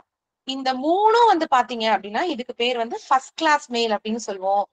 பாக்கி இருக்கக்கூடிய இந்த 4வதுல இருந்து 10வது வரைக்கும் இருக்கக்கூடிய இந்த கிளாஸ் ஆஃப் மெயில்ஸ் நம்ம செகண்ட் கிளாஸ் மெயில்ஸ் அப்படின்னு சொல்றோம். எதுக்காக இந்த பிரிவினை, எதுக்காக இந்த மாதிரி பிரிக்கிறாங்க அப்படின்றத மட்டும் இப்ப நம்ம பார்க்கலாம். சோ இந்த ஃபர்ஸ்ட் கிளாஸ் மெயிலுக்கும் செகண்ட் கிளாஸ் மெயிலுக்கும் என்ன வித்தியாசம் அப்படின்னா, ஃபர்ஸ்ட் கிளாஸ் மெயில எங்கெல்லாம் வாய்ப்பு இருக்கோ, வேறெவர் பாசிபிள், எங்கெல்லாம் வாய்ப்பு இருக்கோ, எங்கெல்லாம் முடியுதோ அங்கெல்லாம் ஃப்ரீ ஏர் டிரான்ஸ்மிஷன் கொடுப்பாங்க. அதாவது இப்ப உதாரணத்துக்கு ட்ரெயின்ல தான் நம்மளது பொதுவாகவே உங்களுக்கு தெரியும், ஆர்எம்எஸ் த்ரூ நம்மளோட ரயில்வே மெயில் சர்வீஸ் மூலியமா தான் நமக்கு எல்லாமே டிரான்ஸ்மிட் ஆகுது. பட் எங்கெல்லாம் வாய்ப்பு இருக்கோ, எங்கெல்லாம் ஏர்ல போகக்கூடிய வாய்ப்பு இருக்கோ அங்கெல்லாம் இந்த ஃபர்ஸ்ட் கிளாஸ் மெயில மட்டும் ஏர் டிரான்ஸ்மிஷன் பண்ணிடுவாங்க. அப்படின்னா என்ன அர்த்தம்? இந்த மத்த செகண்ட் கிளாஸ் மெயிலை விட இது இன்னும் கொஞ்சம் சீக்கிரம் போய் சேர்வதற்கான வாய்ப்பு இருக்கு. அதுதான் ஃபர்ஸ்ட் கிளாஸ் மெயில்ஸ். ஆனா அதுவே செகண்ட் கிளாஸ் மெயில்ஸ் பாத்தீங்கன்னா ஃப்ரீ ஏர் டிரான்ஸ்மிஷன் கிடையாது. ஃப்ரீ ஏர் டிரான்ஸ்மிஷன் கிடையாது. சென்டர் ஒருவேளை இதையும் ஏர்ல வந்து அனுப்பணும், இன்னும் கொஞ்சம் குவிக்கா போகும்னு விருப்பப்பட்டா இதற்கான ஒரு கட்டணத்தை வந்து அவர் பே பண்ணும். அந்த கட்டணத்துக்கு பேர் தான் ஏர் சர்சார்ஜ். இந்த ஏர் சர்சார்ஜ கூடுதலாக ஸ்டாம்ப் மூலியமாக அவர் செலுத்திட்டாரு அப்படின்னா மேல வந்து ஏர் லிஃப்ட் பண்ணுன்ற அதுக்கான இன்ஸ்ட்ரக்ஷன் எழுதிட்டாருன்னா அந்த தபால்களும் ஏர் லிஃப்ட் செய்யப்படும். அதற்கான கட்டணம் எவ்வளவு? அதாவது முதல் 50 கிராமுக்கு 2 ரூபாய், அதே மாதிரி கூடுதலான ஒவ்வொரு 50 கிராமுக்கு 1 ரூபாய். இவ்வளவுதான், வெரி சிம்பிள். இதுல நான் சொன்ன மாதிரி ஃபர்ஸ்ட் கிளாஸ் மெயில்னா எங்க அது எல்லா இடத்துலயும் அதுக்குன்னு ஏர்லயே போகும்னு சொல்ல வேற பாசிபிள் எங்கெல்லாம் வாய்ப்பு இருக்கும். செகண்ட் கிளாஸ் மெயில்ல ஃப்ரீ கிடையாது, வேணும்னா அவங்க ஏர் சர்சார்ஜ் பே பண்ணிக்கலாம். அதுக்கான கட்டணம் என்னன்னு பார்க்கணும். இதுல ஒரே ஒரு பிரிவினை மட்டும் என்ன இருக்கு அப்படின்னு பாத்தீங்கன்னா, இது ஒண்ணு மட்டும் இம்பார்ட்டண்டா பார்த்துக்கோங்க, இது எக்ஸாம் பாயிண்ட்ல முக்கியம். இதுல நம்ம கடைசியா பார்த்தோம் இல்லையா, ரெஜிஸ்டர்ட் நியூஸ் பேப்பர். இது வந்து என்னதான் செகண்ட் கிளாஸ் மெயிலா இருந்தாலும் ஓகேங்களா, அதாவது செகண்ட் கிளாஸ் மெயில மட்டும் என்ன சொல்றாங்க அப்படின்னா, இட் இஸ் ட்ரீட்டட் இன் சார்ட்டிங்ல வந்து இத ஃபர்ஸ்ட் கிளாஸ் மெயிலா வந்து ட்ரீட் பண்ணுவாங்க. But no air lift allowed கிடையாது. சோ சார்ட் பண்ணும்போது பிரிக்கும் போது மட்டும் இந்த ரெஜிஸ்டர்ட் நியூஸ் பேப்பருக்கு கொஞ்சம் முன்னுரிமை கொடுத்து ஃபர்ஸ்ட் கிளாஸ் மெயிலா பிரிப்பாங்க. ஆனா இலவசமா ஏர் லிஃப்ட் அப்படிங்கறதெல்லாம் கிடையாது, அதுக்கு இந்த சார்ஜ் வந்து பே பண்ணதான் ஆகும். சோ நியூஸ் பேப்பர், இந்த ரெஜிஸ்டர்ட் நியூஸ் பேப்பருக்கு மட்டும் சார்ட் பண்ணும்போது மட்டும் இதற்கு ஒரு முன்னுரிமை கொடுக்குறாங்க அப்படின்றத இதுல நம்ம தெரிஞ்சுக்கிறோம். சோ இதுதான் 2 கிளாஸஸ் ஆஃப் மெயில்ஸ். இதுல கொஸ்டின் எப்படி வேணா கேட்கலாம். ஃபர்ஸ்ட் கிளாஸ் மெயில் எதெல்லாம் அப்படின்னு கேட்கலாம், செகண்ட் கிளாஸ் மெயில் என்ன, இந்த சார்ஜ் ஏர் சர்சார்ஜ் என்ன, இந்த ரெஜிஸ்டர்ட் நியூஸ் பேப்பரை சார்ட்டிங்ல என்னவா ட்ரீட் பண்ணுவாங்க, இந்த மாதிரி கேள்விகள் எல்லாமே இதுல நம்ம கேட்கலாம். சோ ஃபர்ஸ்ட் நம்ம ஒரு ரெண்டா பார்த்துட்டு இதுக்கு ரிலேட்டடான கொஸ்டின்ஸ் என்னென்ன அப்படின்றது பார்க்கலாம். சோ ஃபர்ஸ்ட் இப்ப நம்ம பார்க்க போறது என்னன்னு பாத்தீங்கன்னா லெட்டர். சோ நார்மலா நம்ம எல்லாருக்கும் தெரிஞ்சதான் லெட்டர். லெட்டர்னா என்ன? ஒரு கம்யூனிகேஷன், அதாவது எந்த விதமான ஒரு கம்யூனிகேஷன் ஒருத்தருக்கு நம்ம தெரியப்படுத்துறது, அதே மாதிரி எந்த வித ஒரு கம்யூனிகேஷன், அது பர்சனலா இருக்கலாம், அபிஷியலா இருக்கலாம். சோ ஒரு தகவல் பரிமாற்றம் நடைபெறுவதற்கான எந்த விதமான கம்யூனிகேஷன் இருந்தாலும் அது லெட்டர்ல அனுப்பலாம். அதே மாதிரி டாக்குமெண்ட்ஸ் அப்படிங்கிறது நம்ம இதுல அனுப்பிச்சுக்கலாம். சோ அதான் லெட்டர்ஸ். இதுல 2 விதமான லெட்டர்ஸ் நமக்கு இருக்கு. ஒண்ணு வந்து டிபார்ட்மெண்டல் அப்படிங்கிறது ஒண்ணும் கிடையாது. நம்ம டிபார்ட்மெண்ட்ல கிடைக்கக்கூடிய அந்த எம்போஸ்ட் என்வலப், அதாவது அந்த 5 ரூபாய்க்கு கிடைக்கக்கூடிய என்வலப்ல போட்டு அனுப்புறது எல்லாமே டிபார்ட்மெண்டல் லெட்டர். அது போக பிரைவேட் கவர்ஸ்ல நம்ம போட்டு அனுப்புறது எல்லாமே பிரைவேட் கவர்ஸ். சோ இந்த இந்த மெயில்ஸ்ல நீங்க மேக்ஸிமம் நீங்க நல்லா ஞாபகம் வச்சுக்க வேண்டியது என்னன்னா, ஒவ்வொரு கிளாஸ் ஆஃப் மெயில்ஸ்க்கும் மேக்ஸிமம் வெயிட் என்ன வெயிட், அதுவும் டாரிஃப் என்ன, இது வந்து தூக்கத்துல கேட்டாலும் மறந்துடக்கூடாது. இது போக அடிஷனலா என்ன ஞாபகம் வச்சுக்கணும்னா சைஸ். ஒரு லெட்டர் அப்படின்னா அது என்ன சைஸ்ல இருக்கலாம், ஓகேங்களா, மினிமம் என்ன மேக்ஸிமம் என்ன, இதுதான் நம்ம வந்து தரவா இன்னைக்கு பார்க்க போறோம். சோ லெட்டர்னுடைய மேக்ஸிமம் வெயிட் பாத்தீங்கன்னா 2 கிலோ. அதனுடைய டாரிஃப், அதனுடைய போஸ்டல் சார்ஜ் எவ்வளவு அப்படின்னு பாத்தீங்கன்னா முதல் 20, அதாவது ஒவ்வொரு 20 கிராமுக்கும் 5 ரூபாய் அப்படின்றதுதான் இது. ஆர் பார்ட் 20 கிராமுக்கு கம்மியா இருந்தாலும் 5 ரூபாய், ஒவ்வொரு 20 கிராமுக்கும் அல்லது அதை விட குறைவாக இருந்தாலும் 5 ரூபாய் அப்படிங்கறதா இதனுடைய தாக்கம். ஓகேங்களா. சோ லெட்டர்ஸ் வந்து கம்யூனிகேஷன் டாக்குமெண்ட்ஸ் அனுப்பலாம். ஓகேங்களா, 2 கிலோ, ஒவ்வொரு 20 கிராமுக்கும் 5 ரூபாய். சோ இதோட ஃபீச்சர்ஸ் பாத்தீங்க அப்படின்னா பொதுவாகவே நீங்க தபால்ல 2 விதமான டைமென்ஷன்ஸ் பாப்பீங்க நிறைய இதுல. ஒண்ணு வந்து எந்தெந்த ஃபார்ம்ல எந்தெந்த ஷேப்ல நம்ம அனுப்புறதுக்கு நமக்கு அலௌட் அப்படின்னு பாத்தீங்கன்னா, ஒண்ணு வந்து ரெக்டாங்கிளா, அதாவது பாக்ஸ் டைப்ல கியூபாய்டு அப்படின்னு சொல்லக்கூடிய சதுரமோ செவ்வகமோ இந்த ஷேப்லயும் அலௌடு, இல்லைன்னா உருளை வடிவம் அப்படின்னு சொல்லக்கூடிய ரோல் ஃபார்ம் இதுல அலௌடு. சோ இதுல எல்லாம் சைஸே வந்து பாத்தீங்கன்னா 2 விதமா கொடுத்திருப்பாங்க. ஒண்ணு ரோல் ஃபார்ம், உருளை வடிவமா ஒரு லெட்டர் போகுது அப்படின்னா அதுக்கு என்ன size, other than roll form அப்படின்றதுன்னா அதுக்கு என்ன சைஸ் அப்படின்றத இதுல பார்ப்போம். சோ இந்த சைஸ் ரொம்ப முக்கியம். ஆக்சுவலா நிறைய பாக்குறதுனால கொஞ்சம் கன்ஃபியூஸ் ஆயிடுவீங்க, பட் இதை கொஞ்சம் மனப்பாடம் நம்ம பண்ணி ஆகணும். சோ ரோல் ஃபார்ம்ல என்ன சொல்றாங்க அப்படின்னா, சிங்கிள் டயாமீட்டர், அதனுடைய விட்டம் அப்படின்னு சொல்றோம் இல்லைங்களா, அது மினிமம் 10 சென்டிமீட்டர்ல இருந்து 80 வரைக்கும் இருக்கலாம்னு சொல்றாங்க. அதே மாதிரி லென்த், நீளமும் அதனுடைய விட்டம் டயாமீட்டர் விட்டத்தினுடைய 2 மடங்கும் மினிமம் 17ல இருந்து 100 சென்டிமீட்டர் வரைக்கும் இருக்கலாம் அப்படின்றாங்க. ஆனா இதுவே ரோல் ஃபார்ம் இல்லாம சாதாரணமா நான் சொன்ன மாதிரி செவ்வகமோ இல்ல சதுரத்திலயோ இருக்கும் பட்சத்துல சிங்கிள் டைமென்ஷன், அதாவது மினிமம் 14:9 இருந்து மேக்சிமம் 60 சென்டிமீட்டர் வரைக்கும் இருக்கலாம். ஓகேங்களா. இதுல ரொம்ப முக்கியமான விஷயம் என்னன்னா, லெட்டர்ல இதுதான் ரொம்ப முக்கியம். என்னன்னு பாத்தீங்கன்னா நீளம், அகலம், உயரம். ஓகேங்களா. இது எல்லாம் வந்து சேர்த்து உங்களுக்கு வந்து பாத்தீங்கன்னா 90 சென்டிமீட்டருக்கு மிகாமல் இருக்கும். இது ரொம்ப முக்கியம். நிறைய எக்ஸாம்ல இந்த லென்த் தான் கேட்பாங்க. இந்த லென்த், பிரெத், டெப்த் இது எல்லாம் சேர்த்து ஒரு லெட்டர் வந்து 90 சென்டிமீட்டருக்கு மிகாம இருக்கும். மூணும் சேர்த்துனா கூட 90 சென்டிமீட்டருக்கு மேல போகாம இருக்கணும். இதுதான் லெட்டர்னுடைய பிரிஸ்கிரைப்டு சைஸ், நம்ம டிபார்ட்மெண்டால பரிந்துரைக்கப்பட்ட அளவு. ரோல் ஃபார்ம் தனியா, அதர் தென் ரோல் ஃபார்ம் தனியா, ரெண்டுமே நீங்க மனப்பாடம் பண்ணியே. ஓகேங்களா. சோ அது போக என்ன சொல்றாங்க அப்படின்னா, லெட்டர்ஸ் வந்து இந்த மாதிரி அளவுல இருக்கலாம் அப்படின்றாங்க. 14க்கு 9ன்னு சொன்னோம் இல்லைங்களா? அடுத்து அப்படியே இதை கொஞ்சம் கொஞ்சமா கூட்டி 152க்கு 90 இந்த மாதிரி சின்ன சின்ன வேரியேஷன்ஸோட மேக்சிமம் என்ன வரைக்கும் இருக்கலாம்? ஒரு 2 மில்லிமீட்டர் பிளஸ் ஆர் மைனஸ் அப்படிங்கிற அந்த ஒரு ஒரு குறியீடோட இந்த மாதிரி சைஸ்ல இருக்கலாம் அப்படின்னு தான் லெட்டர்ஸ் சொல்றாங்க. அடுத்தது இந்த லெட்டர்ஸ்ல பொறுத்த வரைக்கும் உங்களுக்கு பாத்தீங்கன்னா டிரான்ஸ்பரண்ட் என்வலப்ஸ் அப்படின்னு பாத்தீங்கன்னா நமக்கு வந்து ஒளி புகுற மாதிரி, அதாவது பாத்தீங்கன்னாலே உள்ள இருக்கிறது தெரியும் இல்லைங்களா? அந்த மாதிரி இருக்கக்கூடிய டிரான்ஸ்பரண்ட் என்வலப்ஸ்ல அனுப்பலாமா அப்படின்னு பாத்தீங்கன்னா அனுப்பலாம். என்ன சொல்றாங்கன்னா அட்ரஸ் மட்டும் நமக்கு தெரியற மாதிரி இருக்கலாம் உள்ள, ஆனா அட்ரஸ் தவிர உள்ள இருக்கக்கூடிய கண்டென்ட்ஸ் வந்து நமக்கு தெரியற மாதிரி இருந்ததுன்னா அது வந்து போஸ்டல்ல நம்ம அனுமதிக்க முடியாது. சோ அதே மாதிரி என்ன சொல்றாங்கன்னா கிளியரா இருக்கணும் அந்த அட்ரஸ் வந்து உள்ள பார்த்தா. இப்ப நமக்கு எல்ஐசில எல்லாம் அந்த மாதிரிதான் வரும் இல்லைங்களா? உங்களுக்கு வந்து உள்ள பார்த்தா அட்ரஸியோட பேர் தெரியும். சோ தெளிவா படிக்கிற மாதிரி இருக்கணும். அந்த அட்ரஸினோட பேரை தவிர வேற எதுவும் நமக்கு தெரியக்கூடாது. சோ இதுதான் உங்களுக்கு டிரான்ஸ்பரண்ட் என்வலப்ஸ் அப்படியில இருக்கிறது கூடிய அது கண்டிஷன்ஸ். சோ அடுத்தது வந்து பாத்தீங்க அப்படின்னா இதே மாதிரி டிரான்ஸ்பரண்ட் என்வலப் எப்படி பார்த்தோமோ அதே மாதிரி ஓபன் பேனல் என்வலப்ஸ் இப்ப பார்க்க போறோம். சோ இது என்னன்னு பாத்தீங்கன்னா இது வந்து கட் ஓபன், அதாவது இந்த கவரே வந்து பாத்தீங்கன்னா இடையில அந்த அட்ரஸ் போர்ஷனுக்கு மட்டும் கட் பண்ணி விட்டுருப்பாங்க, அதை வந்து விட்டுருப்பாங்க. டிரான்ஸ்பரண்ட்னா ஒரு கவர் இருக்கும், அது மேல ஒரு கவர் ஒட்டியிருப்பாங்க. பட் எதுவுமே இல்லாம வெறும் ஒரு கட்டு மட்டும் இருக்கும் அப்படின்னா அதுக்கு பேர் தான் கட் ஓபன் என்வலப்ஸ். இதுக்கு என்ன சொல்றாங்கன்னா அந்த கட்டு இருக்கு இல்லைங்களா, அது வந்து நீளமா எந்த சைடு வந்து நீளமா இருக்கும் அந்த சைடுல அந்த அட்ரஸோட போர்ஷன்ல மட்டும், அதுவும் அந்த அட்ரஸ் போர்ஷனுக்கு மேல மினிமம் 1.5 சென்டிமீட்டர் ஆகுது ஸ்டாம்ப் போட்டுறதுக்கு உண்டான இடத்த கொடுத்துட்டு அது போக மிச்சம் வந்து அந்த மாதிரி கட் பண்ற என்வலப்ஸ் வந்து அவங்க தயார் பண்ணலாம்னு சொல்லுவாங்க. சோ மினிமம் அதுக்கு மேல ஸ்டாம்ப் போடுறதுக்கு ஒரு 1.5 சென்டிமீட்டராவது விடணும்ன்றாங்க. சோ அந்த மாதிரி எல்லா பக்கமும் மினிமம் ஒரு 1.5 சென்டிமீட்டராவது சைட்ல விட்டு அட்ரஸ் தெளிவா தெரியற மாதிரி, அதை தவிர மத்த எந்த கண்டென்ட்ஸும் தெரியாத மாதிரி அப்படிதான் ஒரு கட் ஓபன் என்வலப்போ அல்லது டிரான்ஸ்பரண்ட் என்வலப்ஸோ நம்ம அனுப்ப முடியும் அப்படின்னு சொல்றதுதான் இதனுடைய ரூல். அடுத்தது இந்த லெட்டர்ஸை பொறுத்த வரைக்கும் ஒரு சில கண்டிஷன்ஸ் சொல்றாங்க. என்ன அப்படின்னு பாத்தீங்கன்னா இந்த லெட்டர் அப்படிங்கிறதுக்கு ஒரு ஃபிளாப், ஒரு மடிப்பு இருக்கணும்ன்றாங்க. அதை க்ளோஸ் பண்ணி மூடுறதுக்கு ஏதோ ஒரு சைட்ல ஓகேங்களா, எந்த பக்கம் நீளமா இருக்கும் அந்த பக்கம் ஒரு ஃபிளாப் இருக்கணும், மடிச்சு ஓட்டுறதுக்கு ஒரு ஃபிளாப் இருக்கணும்.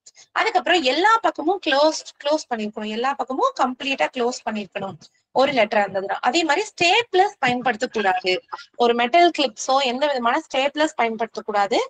அந்த என்வலப்பினுடைய திக்னஸ் வந்து பாத்தீங்க அப்படின்னா மினிமம் 70 GSM ஆவது இருக்கணும்னு சொல்றாங்க.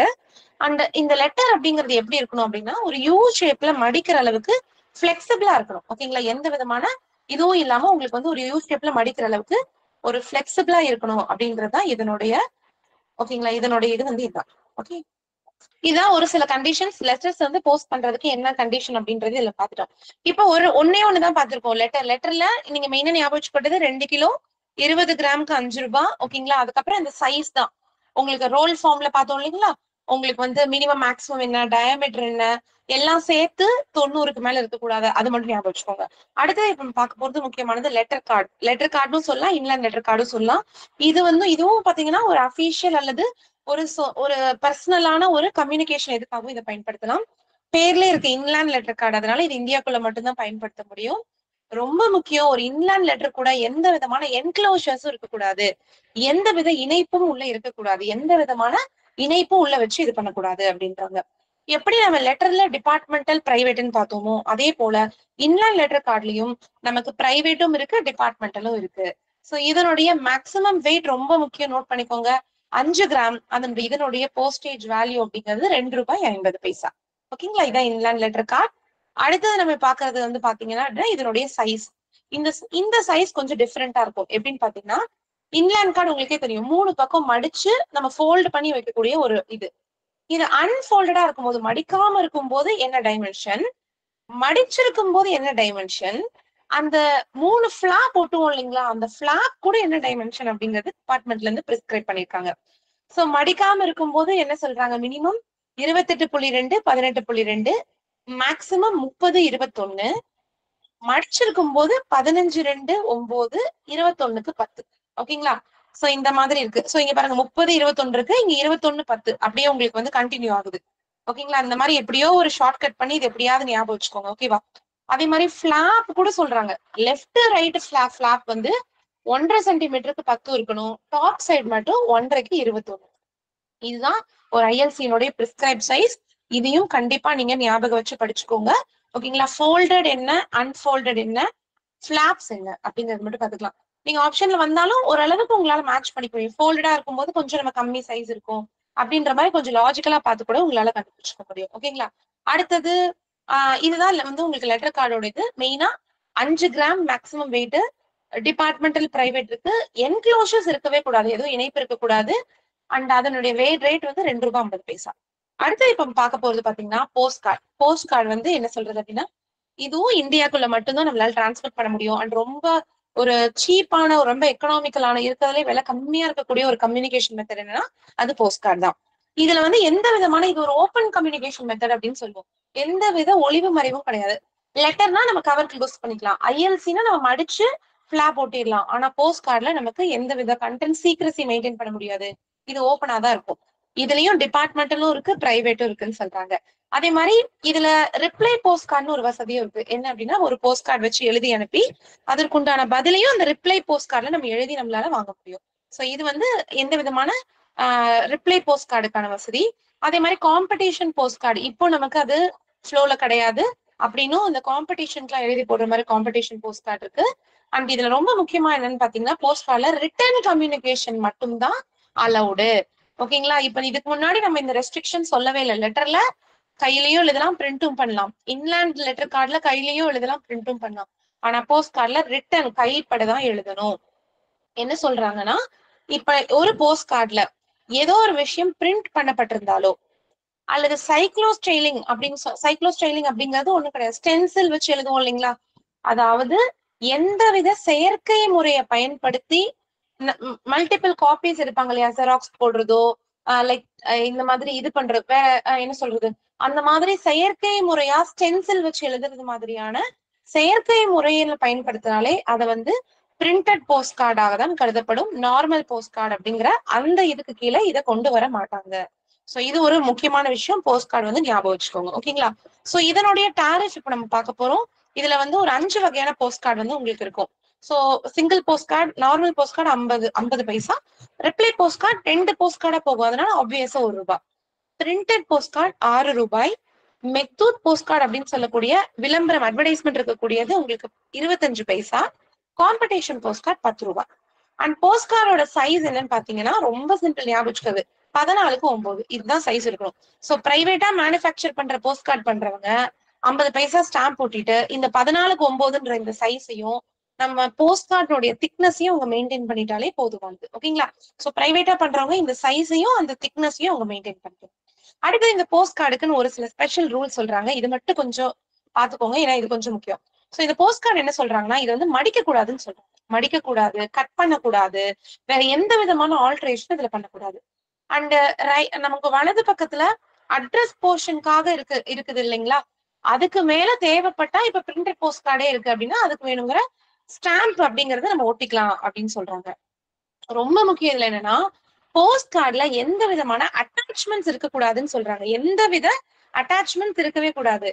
ஆனா அதுக்கு ஒரு சில எக்ஸெப்ஷன் சொல்றாங்க. என்னென்ன அட்டாச் பண்ணிக்கலாம் ஒரு போஸ்ட் கார்டுல அப்படின்னா, அட்ரஸினோட பேர் எழுதுறதுக்காக ஒரு லேபிள் மாதிரி செஞ்சு வேணா ஒட்டிக்கலாமா. ஓகேங்களா? போஸ்ட் கார்டு கூட எதுவுமே நம்ம எப்படி ஐஎல்சில எந்த விதமான இணைப்பு இருக்கக்கூடாதுன்னு சொன்னோமோ, போஸ்ட் கார்ட்லயும் இருக்கக்கூடாது. ஆனா ஒரு சில விதிவிலக்கு இருக்கு. அது என்னது? அட்ரஸ் போர்ஷனை மட்டும் கம்டு லேபிள்ல எழுதி ஓட்டலாமா. அப்புறம் ஒரு சில பெயிண்டிங்ஸ் இல்லைன்னா என்கிரேவிங்ஸ் சொல்லுவாங்க, அது வந்து ரொம்ப தின் பேப்பர்ல எழுதி கார்டோட கார்டா ஒட்டுற மாதிரியான அந்த மாதிரியான இதை மட்டும் நம்ம அலோடா. ஓகேங்களா? பெயிண்டிங்ஸ் அல்லது என்கிரேவிங்ஸ் ரொம்ப தின் பேப்பர்ல எழுதி அப்படியே கார்டோட கார்டா அது போயிடணும், அது தனியாவே தெரியக்கூடாது, அந்த மாதிரி அலௌடுன்னு சொல்றாங்க. அதுக்கப்புறம் நம்ம போஸ்ட் கார்டு கூட அனுப்பக்கூடிய ரிப்ளை போஸ்ட் கார்டு, இது மட்டும்தான் அட்டாச் பண்ணும். அதுவும் ப்ராப்பரா தைச்சு ப்ராப்பரா பத்திரமா அதை அட்டாச் பண்ணி அனுப்பணும் அப்படின்னு சொல்றாங்க. சோ போஸ்ட் கார்டு கூட இந்த மாதிரி அட்ரஸ் எழுதுறதுக்கான லேபிள், அது கூட ஒன்னோட ஒண்ணு ஒட்டி போற மாதிரியான என்கிரேவிங்ஸ், பெயிண்டிங்ஸ் இன்னொரு போஸ்ட் கார்டை தவிர வேற எதையும் அது கூட இணைக்க கூடாது அப்படின்னு சொல்றதுதான் இந்த. ஓகேங்களா? சோ இப்ப சைஸ் இது எல்லாமே பாத்துட்டோம். சோ போஸ்ட் கார்டுல உங்களுக்கு மெயினா என்ன பார்த்தோம் அப்படின்னு, இப்ப இது வரைக்கும் என்ன பார்த்தோம்? மெயினா 14:9 அந்த 5 வகையான கார்டு பார்த்தோம். Single card 50 paisa, ₹1. Competition card வந்து உங்களுக்கு ₹10. Reply printed post card ₹6. Meghdoot card வந்து 25 பைசா. இந்த மாதிரி எல்லாம் பார்த்திருக்கோம். சரி, இப்ப ரொம்ப நம்ம தியரியா பார்த்துட்டோம் இல்லைங்களா? இப்ப நம்ம என்ன பண்ணலாம்னா ஒரு சில கொஸ்டின் அண்ட் ஆன்சர் இப்ப நம்ம எக்ஸ்ப்ளோர் பண்ண போறோம். என்னால பவர் பாயிண்ட்ல போட முடியல, சோ நான் வேர்ட்ல போட்டிருக்கேன். நீங்க அப்படியே சொல்ல சொல்ல நான் இதை அப்படியே கலர் பண்ணிக்கிறேன். ஓகேங்களா? சோ குவிக்கா அப்படியே எல்லாரும் உங்க மெசேஜ் பாக்ஸோட ரெடி ஆயிக்கோங்க. ஓகே, ஃபர்ஸ்ட் கொஸ்டின் இதான். சொல்லுங்க. All first class mails are transmitted by how? எப்படி ஃபர்ஸ்ட் கிளாஸ் மெயில்ஸ்லாம் எப்படி டிரான்ஸ்மிட் பண்ணுவாங்க? குவிக்கா உங்க மெசேஜ் பாக்ஸ்ல நீங்க போடலாம். ஃபர்ஸ்ட் கிளாஸ் மெயில்ஸ் எல்லாமே எப்படி போடுவாங்க? Yes, absolutely right. எல்லாமே எப்படி போகும் உங்களுக்கு? ஏர்பிளேன்ல தான் போகும். இது எல்லாமே ப்ரீவியஸ் கொஸ்டின் பேப்பர்ஸ்ல தான் எடுத்திருக்கேன். சோ நீங்க இது பண்ணலாம். அடுத்தது இப்ப சொல்லுங்க, செகண்ட் கொஸ்டின் பாருங்க. ஃபர்ஸ்ட் கிளாஸ் மெயில்ஸ் அப்படிங்கிறது என்ன? குவிக்கா ஆப்ஷன் பார்த்து சொல்லுங்க பாப்போம். எதெல்லாம் ஃபர்ஸ்ட் கிளாஸ் மெயில்ஸ்? ஓகே, ஐ அம் getting quick answers. So letter, postcard, letter card. இது மூணு தானே first class mails. Okay, excellent. அடுத்தது அதேதான் இது. ஓகே ஓகே ஓகே, இப்ப சொல்லுங்க. Which of the following can be transmitted by additional charge?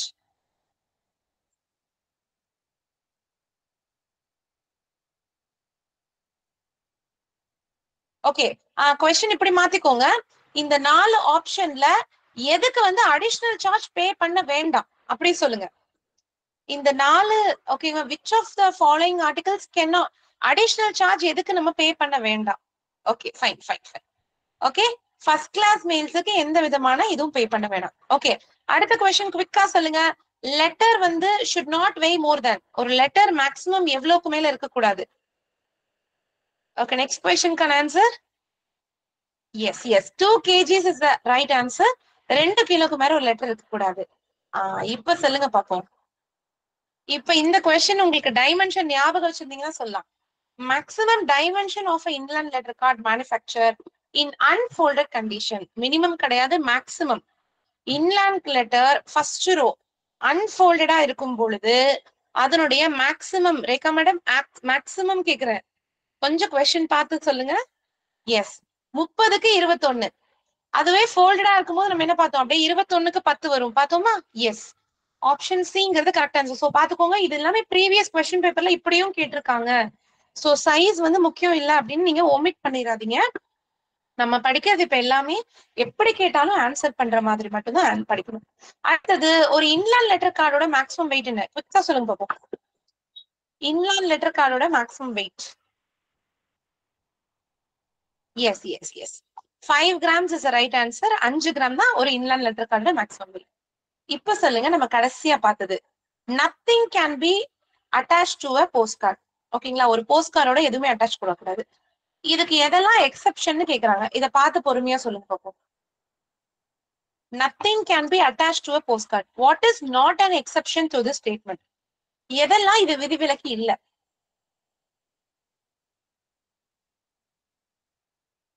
Not A, stamps ஒட்டிக்கலாமே madam. நம்ம பார்த்தோம்ல, மேல பிரிண்டட் கார்டா இருந்ததுன்னா ஸ்டாம்ப்ஸ் ஒட்டிக்கலாமேன்னு பார்த்தோமே.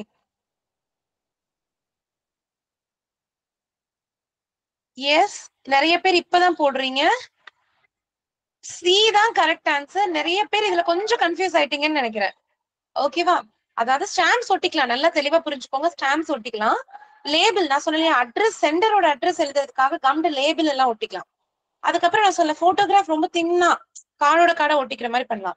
இன்னொரு போஸ்ட் கார்டு நம்ம வச்சுக்கலாம்னு சொன்னேன். ஆனா இதுல என்ன ஆப்ஷன்ல கொடுத்திருக்காங்க? Another inland card. சோ இந்த மாதிரி sometimes you may get confused. So கொஞ்சம் 4 ஆப்ஷனையும் ஒரு தடவை படிச்சு பார்த்து இது கொஞ்சம் ஆன்சர் பண்ணுங்க. ஓகேவா?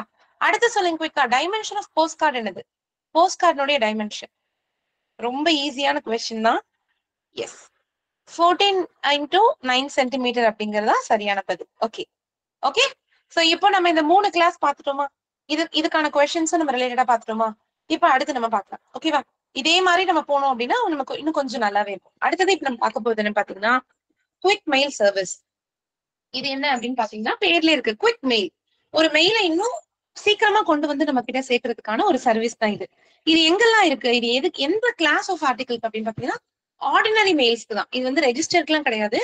சாதாரண அன்ரெஜிஸ்டர்ட் தபால்கள் இருக்கு இல்லைங்களா, அதுக்குன்னு பிரத்யேகமா ஒரு லெட்டர் பாக்ஸ் வச்சிருப்பாங்க. எங்கெல்லாம் இருக்கும் அது? முக்கியமான ஸ்டேட் கேபிட்டல்ஸ், அதாவது நம்மளுடைய தலைநகரங்கள்லயும் முக்கியமான பெரிய பெரிய டவுன்ஸ்லயும் இது இருக்கும்.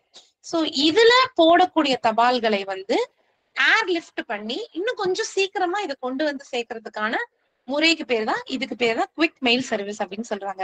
ஆனா இந்த குவிக் மெயில் சர்வீஸ நம்ம பயன்படுத்துறதுக்காக அந்த ஆர்டிகிள்ஸ்க்கு ஒரு சில கண்டிஷன் சொல்றாங்க. அது என்ன அப்படின்னு பாத்தீங்கன்னா, இது வந்து பின்கோட் அப்படிங்கிறது முழுமையா எழுதப்பட்ட ஆர்டிகல்ஸ்க்கு மட்டும்தான் இந்த குவிக் மெயில் சர்வீஸ் செல்லுன்றாங்க. சோ பின்கோட் அப்படிங்கிறது கம்ப்ளீட்டா இருக்கணும். அதுக்கப்புறம் இதற்கென்ன இருக்கக்கூடிய பிரத்யேக அந்த பாக்ஸ் இருக்கு இல்லைங்களா, QMS அப்படின்னு போட்டிருக்கக்கூடிய அந்த பாக்ஸ்ல மட்டும்தான் போடணும். ரொம்ப முக்கியமா இது எந்த வித போஸ்டேஜ் டியூ இல்லாம முழுவதுமா இது வந்து பே பண்ணப்பட்டிருக்கும். இந்த சர்வீஸ்க்கு பேர் தான் குவிக் மெயில். சோ இதுல எப்படி கொஸ்டின் கேட்கலாம் மேடம் அப்படின்னா, ஒரு குவிக் மெயில் சர்வீஸ்க்கு எதெல்லாம் கண்டிஷன்ஸ் அப்படின்றத இதை வச்சு உங்களுக்கு கொஸ்டின் கேட்கலாம். ஓகேங்களா. சோ இதுல வந்து ஏர் லிஃப்ட் பண்ணுவாங்க. ஓகேங்களா. எந்த வித எக்ஸ்ட்ரா சார்ஜுமே இல்லாம இதுல போடக்கூடிய தபால்களை வந்து ஏர் லிஃப்ட் பண்ணுவாங்க. எந்த வித எக்ஸ்ட்ரா சார்ஜும் கிடையாது. ஆனா பின் நம்பர் இருக்கணும், அதன் அந்த பாக்ஸ்ல போடணும், ஃபுல்லா ப்ரீபெய்ட் பண்ணணும். அவ்வளவுதான். இதான் குவிக் மெயில் சர்வீஸ். அடுத்து இப்ப நீங்க பாக்குறது ரொம்ப முக்கியம், நிறைய எக்ஸாம்ல கேட்டிருக்காங்க, பிசினஸ் ரிப்ளை சர்வீஸ். இது ஒண்ணுமே இல்ல, ரொம்ப சிம்பிள். இது வந்து பிசினஸ் பீப்புள் யூஸ் பண்ற ஒரு ஒரு தபால் சேவை. இது என்ன அப்படின்னா, எந்த ஒரு பிசினஸ் மேனோ ஒரு எந்த ஒரு இண்டிவிஜுவலோ ஒரு தபால் அனுப்புறாரு, அந்த தபாலுக்கு வரக்கூடிய பதில் தபால் அப்படிங்கிறது அவங்க அந்த கஸ்டமர் வந்து எந்த வித கட்டணமும் இல்லாம போஸ்ட் பாக்ஸ்ல அவங்க போட்டுடலாம். அதுக்கான அந்த போஸ்டேஜ் சார்ஜ் யார் கொடுப்பாருன்னா இந்த சென்டர் கொடுத்துருவாரு. இப்போ உதாரணத்துக்கு ஒரு பெரிய பிசினஸ் மேன் இருக்காரு, அவர் ஒரு தபால் அனுப்புறாரு, ஆர்டர் எடுக்கிறாருன்னு வச்சுக்கலாம். ஓகேங்களா. ஒரு துணி ஆர்டர், அந்த துணி ஆர்டர் எனக்கு எது வேணும் அப்படின்னு அவங்க இன்வாய்ஸ் ஒண்ணு போட்டு டிக் பண்ணி கஸ்டமர் அனுப்புறாங்கன்னா, அந்த கஸ்டமர் அவங்க எந்த காசும் கட்டாம அவங்க அந்த லெட்டர் பாக்ஸ்ல அதை போட்டுடலாம். ஸ்டாம்பே ஒட்ட வேணாம், அது காசே கட்ட வேணாம்.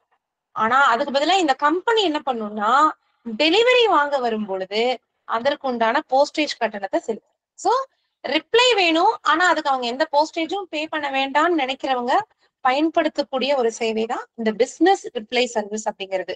சோ இதுல ஒரு கார்டோ அல்லது ஒரு என்வெலப்போ இந்த மாதிரி வந்து ஆர்டினரி மேனர்ல எந்த வித ஸ்டாம்பும் ஒட்டாம இது வந்து தாராளமா வாங்கிக்கலாம். சோ இது நம்ம ஏன் இதை ஃப்ரீயா பண்ணி கொடுக்கணும், நம்ம ஏன் அவங்க போஸ்டேஜே போடாம பண்ணி கொடுக்கணும் அப்படின்னா, நம்ம அதுக்கு சார்ஜ் இல்லாம பண்ண போறது கிடையாது. இப்போ உதாரணத்துக்கு ஒரு 5 ரூபாய்க்கு போஸ்டேஜ் இருக்கக்கூடிய ஒரு லெட்டரை ஒரு கஸ்டமர் ஸ்டாம்பே இல்லாம போஸ்ட் பண்றாருன்னா, நம்ம இந்த பக்கம் இந்த பிசினஸ் மேன் கிட்ட நம்ம 5 ரூபாய் வாங்க போறது கிடையாது. யூசுவல் சார்ஜோட 1 ரூபாய் சேர்த்து 6 ரூபாயா வாங்க போறோம். சோ இதான் யூசுவல் போஸ்டேஜ். 5 ரூபாய் சார்ஜ் அப்படின்னா 5 வாங்க மாட்டோம், 6 ரூபாய் வாங்குவோம். 1 ரூபாய் சேர்த்து நம்ம வாங்குவோம். இதுதான் கான்செப்ட். இது எப்படி வாங்குவோன்றதா சொல்ல போறேன். சோ இந்த சர்வீஸை யாரு வேணும்னு நினைக்கிறாங்களோ, இதுக்கான பெர்மிட், இதுக்கான அந்த அதற்கான அதுக்கான லைசன்ஸ் வந்து இவங்க யார்கிட்ட வாங்கணும்னா ஹெட் ஆஃப் த டிவிஷனோட ஹெட் கிட்ட போய் வாங்கிக்கணும். ஓகேங்களா. எல்லா விதமான ப்ரூஃப் எல்லாமே கொடுத்து இதை வாங்கிக்கணும். இந்த சேவையை பெறதுக்கு ஒருத்தர் எவ்வளவு பே பண்ணணும் அப்படின்னு பாத்தீங்கன்னா, இதை பொறுத்த வரைக்கும் பினான்சியல் இயர் தான் கணக்கு. ஓகேங்களா. ஏப்ரல்ல இருந்து இது வந்து மார்ச் வரைக்கும் ஒரு முழு பினான்சியல் இயர் வேணும்னா 200 ரூபாய். இப்போ ஒருத்தர் வந்து பாத்தீங்கன்னா அப்படின்னா ஃபர்ஸ்ட் ஏப்ரல்லயே ஒருத்தர் வந்து வேணும்னு கேட்கறாருன்னா அவர் 200 ரூபாய் கட்டி இந்த சேவையை பெற்றுக்கலாம். செகண்ட் குவார்டர்ல தான் வராங்க. ஓகேங்களா. ஜூலைக்கு மேலதான் வேணும்னு கேக்குறாங்க அப்படின்னா அவங்க 150 ரூபாய் பே பண்ணா போகும். ஓகேங்களா. தேர்ட் குவார்டர்ல வராங்க, அக்டோபருக்கு மேல கொஞ்ச நாள் தான் இது தேவைப்படுது, ஒரு சீசனல் டைம் தான், இப்போ உதாரணத்துக்கு ஒரு ஸ்கூலே இருக்கு அந்த மாதிரி வேணும்னா அவங்க தேர்ட் குவார்டர்ல தான் போறாங்க அப்படின்னா 100 ரூபாய் கட்டினா போதும். ஃபோர்த் குவார்டர் ஜனவரி தான் வராங்கப்பா உள்ளே, மார்ச் மாசம் இன்னும் 3 மாசம் தான் அப்படின்னா 50 ரூபாய் கட்டினா போதும். சோ 200 ரூபாய்ல ஆரம்பிச்சு 50 குறையுது, ஞாபகம் வச்சுக்கோங்க. ஓகேங்களா. சோ இது வந்து 31 மார்ச் வரைக்கும். மறுபடியும் இன்னொரு வருஷம் எக்ஸ்டெண்ட் பண்ணுமா, இன்னொரு 200 ரூபாய் கட்டிக்கும். இவ்வளவுதான் இதுக்கான கட்டணங்கள் அப்படிங்கிறது இவ்வளவுதான். இந்த லைசன்ஸ் அவங்க முடியும் போது கரெக்டா அவங்க என்ன பண்ணிக்கணும் அப்படின்னா ரினியூ பண்ணிக்கணும். சரிங்களா. இது வந்து கரெக்டா அவங்க ரினியூ பண்ணி அவங்க வந்து கரெக்டா பண்ணிக்கணும். இது ரொம்ப முக்கியம். இந்த மாதிரி இருக்கும் அந்த பிசினஸ் ரிப்ளை என்வெலப்ன்றது. இதுல அவங்களே பிரிண்ட் பண்ணி கொடுத்துருவாங்க. No postage stamp necessary if posted in India, மேல பிசினஸ் ரிப்ளை அப்படின்னு போட்டு நம்ம போஸ்ட் ஆபீஸ்ல அவங்களுக்கு கொடுத்துருக்கக்கூடிய பெர்மிட் நம்பர் எல்லாம் கொடுத்து சென்டர் ரிப்ளை இந்த அட்ரஸ் எல்லாம் எழுதி கொடுப்பாங்க. இதற்கு பேர் தான் பிசினஸ் ரிப்ளை. ரொம்ப முக்கியமான விஷயம் இதுல என்ன பாத்தீங்கன்னா, டைமுக்கு இதுல வந்து அவங்க ரினியூ பண்ணிக்கணும். ஓகேங்களா. இந்த பிசினஸ் ரிப்ளை சர்வீஸ் வந்து வாங்கிட்டாங்க, அந்த அடுத்த பினான்சியல் இயர்ல கரெக்டா ரினியூ பண்ணாம இருக்கக்கூடாது. ஓகேங்களா. அப்படி கரெக்டா ரினியூ பண்ணாம இருந்ததுன்னா அத அன்பெய்டு ஆர்டிகல்ஸா தான் கருதப்படுவோம். போஸ்டேஜ்ல அன்பெய்ட்னா என்ன பண்ணுவோம், டபுள் த டெஃபிஷியன்சி. 5 ரூபாய் வாங்க வேண்டிய இடத்துல 10 ரூபாய் நம்ம வந்து பே பண்ணி வாங்குவோம். சோ இதான் முக்கியம். கரெக்டான டைம்ல ரினியூ பண்ணாம இல்ல அப்படின்னா அது சாதாரண அன்பெய்டு ஆர்டிகலாக கருதப்படும். ரினியூவலுக்கு எந்த விதமான கிரேஸ் பீரியடும் கொடுக்கப்பட மாட்டாது. ஓகேங்களா. பிசினஸ் ரிப்ளை கார்டும் மடக்கவோ கட் பண்ணவோ, எப்படி போஸ்ட் கார்டை வந்து மடக்க கூடாது அப்படின்ற மாதிரி அது வந்து பண்ணிக்கும். ரொம்ப முக்கியம். இப்ப நீங்க கேட்கலாம், டெய்லி அந்த 6 ரூபாய் வருது, ஒரு 10 தபால் வருதுன்னா அது 60 ரூபாய். அதை எப்படி அந்த கஸ்டமர் நம்ம பிசினஸ் மேன் நம்ம கிட்ட கொண்டு வந்து கொடுப்பாருன்னா, அவர் நம்ம போஸ்ட் ஆபீஸ் கிட்ட ஒரு அட்வான்ஸ் பணம் கட்டிடுவாரு. எங்க டெலிவரி வாங்கிக்கிறாரோ அந்த டெலிவரி போஸ்ட் ஆபீஸ்ல ஒரு அட்வான்ஸ் பே பண்ணிட்டு அந்த அட்வான்ஸ் பணத்துல இருந்து நம்ம கழிச்சுக்கிட்டே வருவோம். திரும்பவும் அது எப்ப தீருதோ மறுபடியும் அந்த அட்வான்ஸ் வந்து திரும்பவும் ஃபுல்ஃபில் ஆகும். சோ இந்த மாதிரி இந்த பிசினஸ் அந்த ரிப்ளைக்கான இதுக்கான பர்மிஷன் வாங்கி அதற்கான கட்டணம் 200 ரூபாய் அது கட்டுறது இல்லாம அவர் ஒரு அட்வான்ஸ் வந்து அந்த டெலிவரி போஸ்ட் ஆபீஸ்ல கொடுத்து வைப்பாரு. அவருக்கு தபால் வர வர அதுல இருந்து கழிச்சுட்டே வருவோம். எப்ப தீர்வோ திரும்ப கொண்டு வந்து அந்த அட்வான்ஸ் வந்து பே பண்ற மாதிரி இருக்கும். ஓகேங்களா? இதற்கு பேர் தான் பிசினஸ் ரிப்ளை சர்வீஸ். இதே மாதிரி இன்னொரு போஸ்ட் இருக்கு. என்னன்னு பாத்தீங்கன்னா அதுக்கு பேர் மேகசின் போஸ்ட் அப்படின்னு சொல்லுவோம். இந்த மேகசின் போஸ்ட் அப்படின்றது என்ன பாத்தீங்கன்னா பேர்ல பாத்தீங்களா, இது ரீசெண்டா இன்ட்ரடியூஸ் பண்ணது. இது என்னன்னு பாத்தீங்கன்னா மேகசின் நம்மளுடைய நாளிதழ்கள் இருக்கு பாத்தீங்களா, அதை அனுப்புறதுக்காகவே பிரத்யேகமா கிரியேட் பண்ணப்பட்ட இது ஒரு இது ஒரு ஒரு ஒரு விதமான ஒரு ஒரு இது. இதுல என்ன அட்வான்டேஜ்னு பாத்தீங்கன்னா, இதோட சப்ஸ்கிரைபர்ஸ் இருக்காங்க பாத்தீங்களா, சந்தாதாரர்கள், இதனுடைய மேகசினை ரெகுலரா வாங்கிட்டு இருக்கக்கூடிய சந்தாதாரர்களுக்கு எஸ்எம்எஸ் அலர்ட்லாம் வந்துடும். ஒவ்வொரு ஸ்டேஜ்லயும் இது இங்க வந்திருக்குன்னு எஸ்எம்எஸ் அலர்ட் வந்துடும். இப்ப எப்படி நம்ம கரண்ட்ல இருக்கோ அதே மாதிரி ஒவ்வொரு மேகசினுக்கும் ஒரு செப்பரேட் பார்கோட் சீரிஸ் ஒதுக்கிடும். சோ இந்த பார்கோட் சீரிஸ்ல வந்தாலே இது இந்த மேகசின் தான் நம்மளால கண்டுபிடிச்ச முடியும். இன்னொன்னு அட்ரஸ் ஸ்பெசிபிக் தான். ஓகேங்களா? அந்த அட்ரஸ்ல கொண்டு போய் கொடுத்துருவோம். அட்ரஸி கிட்ட போய் கொடுத்து கையெழுத்து வாங்குற பிசினஸ் எல்லாம் கிடையாது. அதே மாதிரி இதுக்கும் அட்வான்ஸ் பேமெண்ட் ஃபெசிலிட்டியும் BNPL book now pay later அப்படின்ற போத வசதி எல்லாமே இருக்கு. இதெல்லாம் நம்ம பிரீமியம் ப்ராடக்ட்ஸ்ல டீட்டெயிலா பார்ப்போம். இப்போதைக்கு ஞாபகம் மட்டும் வச்சுக்கோங்க. சோ மேகசின் போஸ்ட் ஒரு புது விதமான போஸ்ட். இது கொஞ்சம் ஞாபகம் வச்சுக்கோங்க, எக்ஸாம்ல கேட்கலாம் வாய்ப்பு இருக்கு. இதுல என்னன்னு பாத்தீங்கன்னா இதுக்கான டாரிஃப் எவ்வளவுன்னு பாத்தீங்கன்னா அதாவது நம்ம இப்ப இங்க புக் பண்றோம் அப்படின்னு பாத்தீங்கன்னா நம்ம முனிசிபல் ஏரியாக்குள்ள வந்ததுன்னா முதல் 200 கிராமுக்கு 8 ரூபாய், அடுத்தடுத்த 100 கிராமுக்கு 3 ரூபாய். இங்க இருக்கு பாத்தீங்களா, முதல் 200 கிராமுக்கு நம்ம முனிசிபல் ஏரியாக்குள்ள இருந்ததுன்னா முதல் 200 கிராமுக்கே வெறும் 8 ரூபாய் தான். அப்புறம் ஒவ்வொரு கூடுதல் 100 கிராமுக்கும் 3 ரூபாய் தான். இந்த அமௌண்ட்டுக்கு நம்ம எவ்வளவு எஸ்எம்எஸ் ஃபெசிலிட்டி எல்லாமே கொடுக்குறோம். அதே மாதிரி அவுட் சைட் முனிசிபல் ஏரியா அதுக்கு வெளியில போகுதுன்னா முதல் 200 கிராமுக்கு 12 ரூபாய், அப்புறம் ஒவ்வொரு கூடுதலான 100 கிராமுக்கு 3 ரூபாய். சோ இதுதான் மேகசின் போஸ்டினுடைய டாரிஃப். இதை கொஞ்சம் நீங்க ஞாபகம் வச்சுக்கோங்க. 12(3) 8(3) அவ்வளவுதான். ரொம்ப சிம்பிள். 8(3) 12(3) அவ்வளவுதான். அடுத்தது இப்ப நம்ம பார்க்க போற next class of articles book packets. So இது நீங்க எப்படி ஞாபகம் வச்சுக்கலாம்னா போஸ்ட் ஆஃபீஸ் போஸ்ட் கார்டு இதுக்கு முன்னாடி பார்த்தோம் இல்லைங்களா, அதுக்கு அப்படியே ஆப்போசிட். அதுல என்ன பார்த்தோம், கையில தான் எழுதணும், எந்த விதமான செயற்கை முறை மெக்கானிக்கல் ப்ராசஸ் பயன்படுத்தக்கூடாதுன்னு சொன்னோம். ஆனா புக் பேக்கெட்ஸ் அப்படியே ஆப்போசிட். இதுல எல்லாமே பிரிண்டட் ஃபார்மேட்ஸ், பிரிண்டட் ஐட்டம்ஸ் மட்டும் அனுப்பக்கூடிய ஒரு வசதி தான் புக் பேக்கெட்ஸ். ஸோ இந்த புக் பேக்கெட்ஸ்ல என்னெல்லாம் அனுப்பலாமோ என்னெல்லாம் இங்க பாருங்க, பிரிண்டட் பில்ஸ், ரசீது, market reports, quotation list, notices, பிரசாதம்ஸ் அது திருநீர் குங்குமம் மாதிரி பிரசாதம், ஹாரோஸ்கோப், இன்விடேஷன், மெயினா நிறைய இன்விடேஷன் தான். இது எல்லாமே புக் பேக்கெட்ஸ்ல அனுப்பிக்கலாம். சுருக்கமா ஞாபகம் வச்சுக்கணும்னா பிரிண்டட் மெட்டீரியல்ஸ் எல்லாமே இதுல அனுப்பிக்கலாம். சோ இந்த இதுல என்ன சொல்றாங்க, இன்னும் கண்டிஷன் என்னன்னு பாத்தீங்க அப்படின்னா இதுல வந்து சூப்பர்ஸ்கிரிப்ஷன் ஆப்ஷனல். புக் போஸ்ட் அப்படின்னு எழுதணும்ன்ற அவசியம், புக் பேக்கெட் எழுதணுன்ற அவசியம் கிடையாது. முக்கியமா இந்த கவர் வந்து க்ளோஸ் பண்ணக்கூடாது. க்ளோஸ்னா ஒட்டக்கூடாது. யாரால வேணாலும் எளிதா அதை ஓபன் பண்ணி பார்க்கக்கூடிய அளவுக்கு இதனுடைய இது வந்து இருக்கும். அண்ட் லெட்டரை கம்பேர் பண்ணி நம்ம 20 கிராமுக்கு 5 ரூபான்னு சொன்னது போக அதை விட ரொம்ப எக்கனாமிக்கல், ரொம்ப சீப்பரும் கூட. அண்ட் இதுல நம்ம சொன்ன மாதிரி எந்த விதமான பர்சனல் கம்யூனிகேஷன் இருக்கக்கூடாது. ஓகேங்களா? எக்ஸப்ட் வந்து இன்விடேஷன்ல மட்டும். இன்விடேஷன் இப்ப நம்ம கல்யாண பத்திரிக்கை அனுப்புறோம்னா அதுல நம்ம எழுதுவோம் இல்லைங்களா, பேர் யாருக்கு அனுப்புறோம் அப்படின்ற மாதிரி எழுதுவோம் பாத்தீங்களா, அந்த மாதிரி காம்ப்ளிமெண்டரி நேச்சர், அந்த மாதிரி ஒருத்தர் கிரீட் பண்ற மாதிரி அன்புடன் அந்த மாதிரி எழுதுற மாதிரியான 5 வார்த்தைகள் மட்டும் தான் நல்லது. இது ரொம்ப முக்கியம். பர்சனல் கம்யூனிகேஷன் இதுல இருக்கவே கூடாது. எக்ஸப்ட் இன்விடேஷன்ல மட்டும் 5 வார்த்தைகள் இந்த மாதிரி ஒரு அவங்க பெயர் எழுதுறது மூலியமாகவோ இல்ல இன்னாருக்குன்னு எழுதுறது மாதிரி ஒரு 5 வார்த்தை பிரயோகிக்கலாம். இதனுடைய மேக்ஸிமம் வெயிட் 5 கிலோ. ஞாபகம் வச்சுக்கோங்க. டாரிஃப் பாத்தீங்கன்னா முதல் 50 கிராமுக்கு 4 ரூபாய், அடுத்தடுத்து 50 கிராமுக்கு 3 ரூபாய். ஓகேங்களா? சோ முதல் 50 கிராமுக்கு 4, அடுத்தடுத்து 50 கிராமுக்கு 3. புக் பேக்கெட்ல ரொம்ப முக்கியமான விஷயம் பாத்தீங்கன்னா புக் பேக்கெட்குள்ள வந்து பேப்பர் மணி, பணம் வைக்க கூடாது. போஸ்டேஜ் ஸ்டாம்போ இல்ல வேற எந்த ஸ்டாம்பு, செக் இதெல்லாம் எதுவுமே வைக்க கூடாது.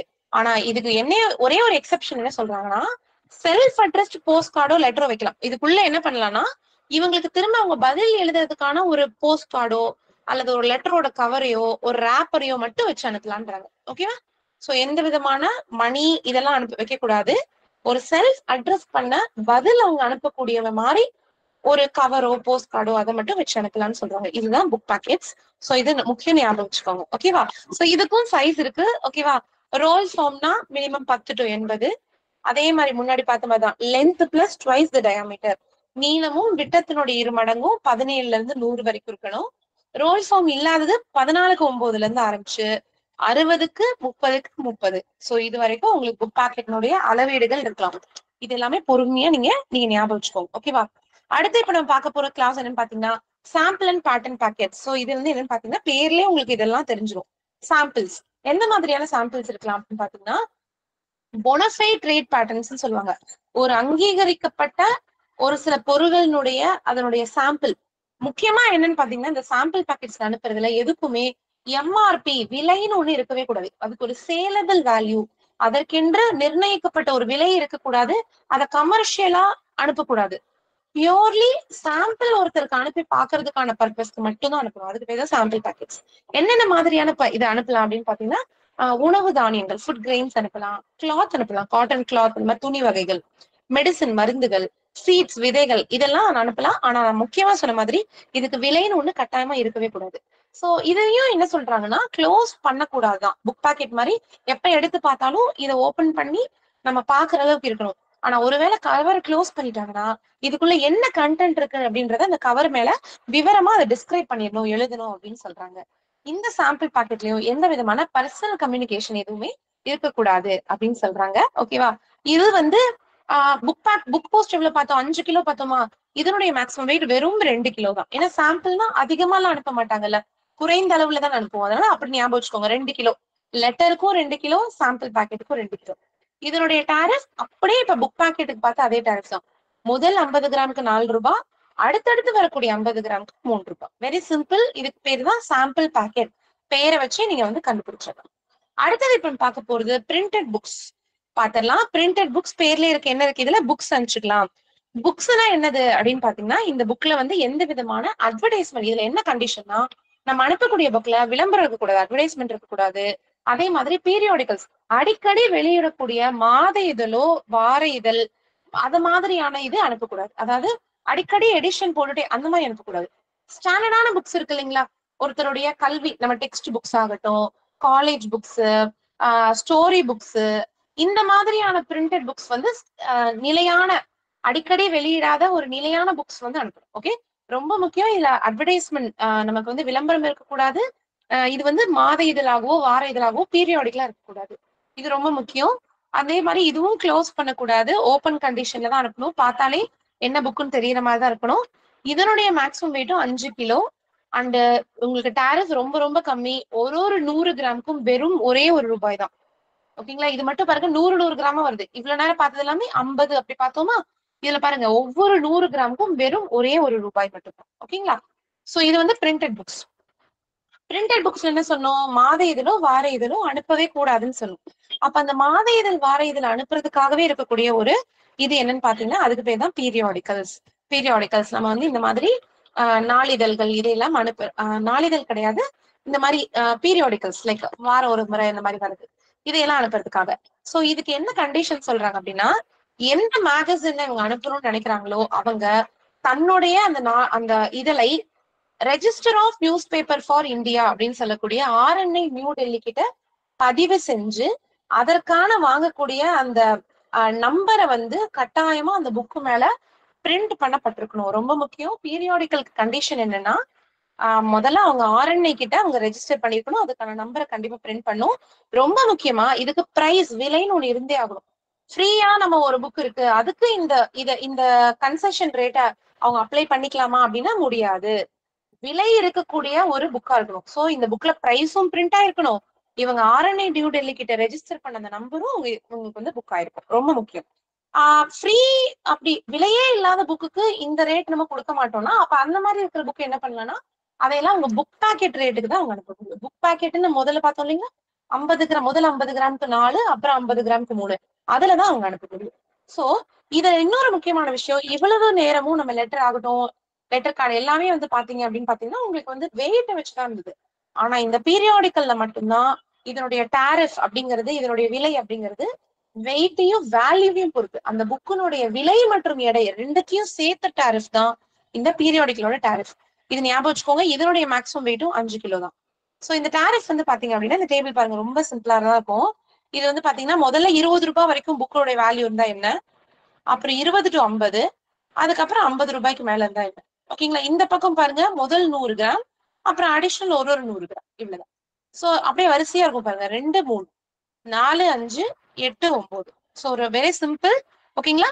இந்த மாதிரி வந்து வேல்யூ அண்ட் இதனுடைய வெயிட் இது ரெண்டையும் பொறுத்துதான் இந்த டாரிஃப் அப்படிங்கிறது உங்களுக்கு அமையும்.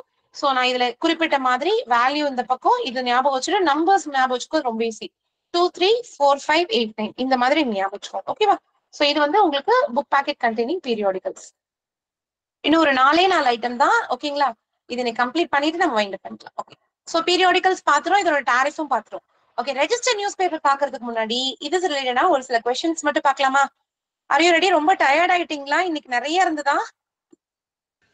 இல்ல மேடம் சரிங்க. Okay okay okay. Thank you so much. Okay. So அப்படியே பார்க்கலாம்.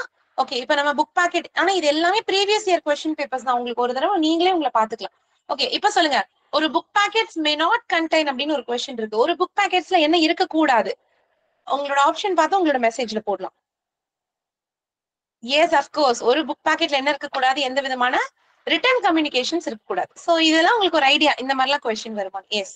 அடுத்தது சொல்லுங்க, ஒரு புக் பேக்கெட்ல எதெல்லாம் இருந்தா நாட் ப்ரோஹிபிட்டட்? ஓகேங்களா. நான் மறுபடியும் சொல்றேன். क्वेश्चन பாருங்க. which of the following is not prohibited for transmission as book packet? Book பேக்கெட்குள்ள இது இருந்தா நம்ம வந்து ப்ரோஹிபிட் பண்ண மாட்டோம், அனுப்பிக்கலாம் அப்படின்னா அது எது? என்ன அனுப்பிக்கலாம்?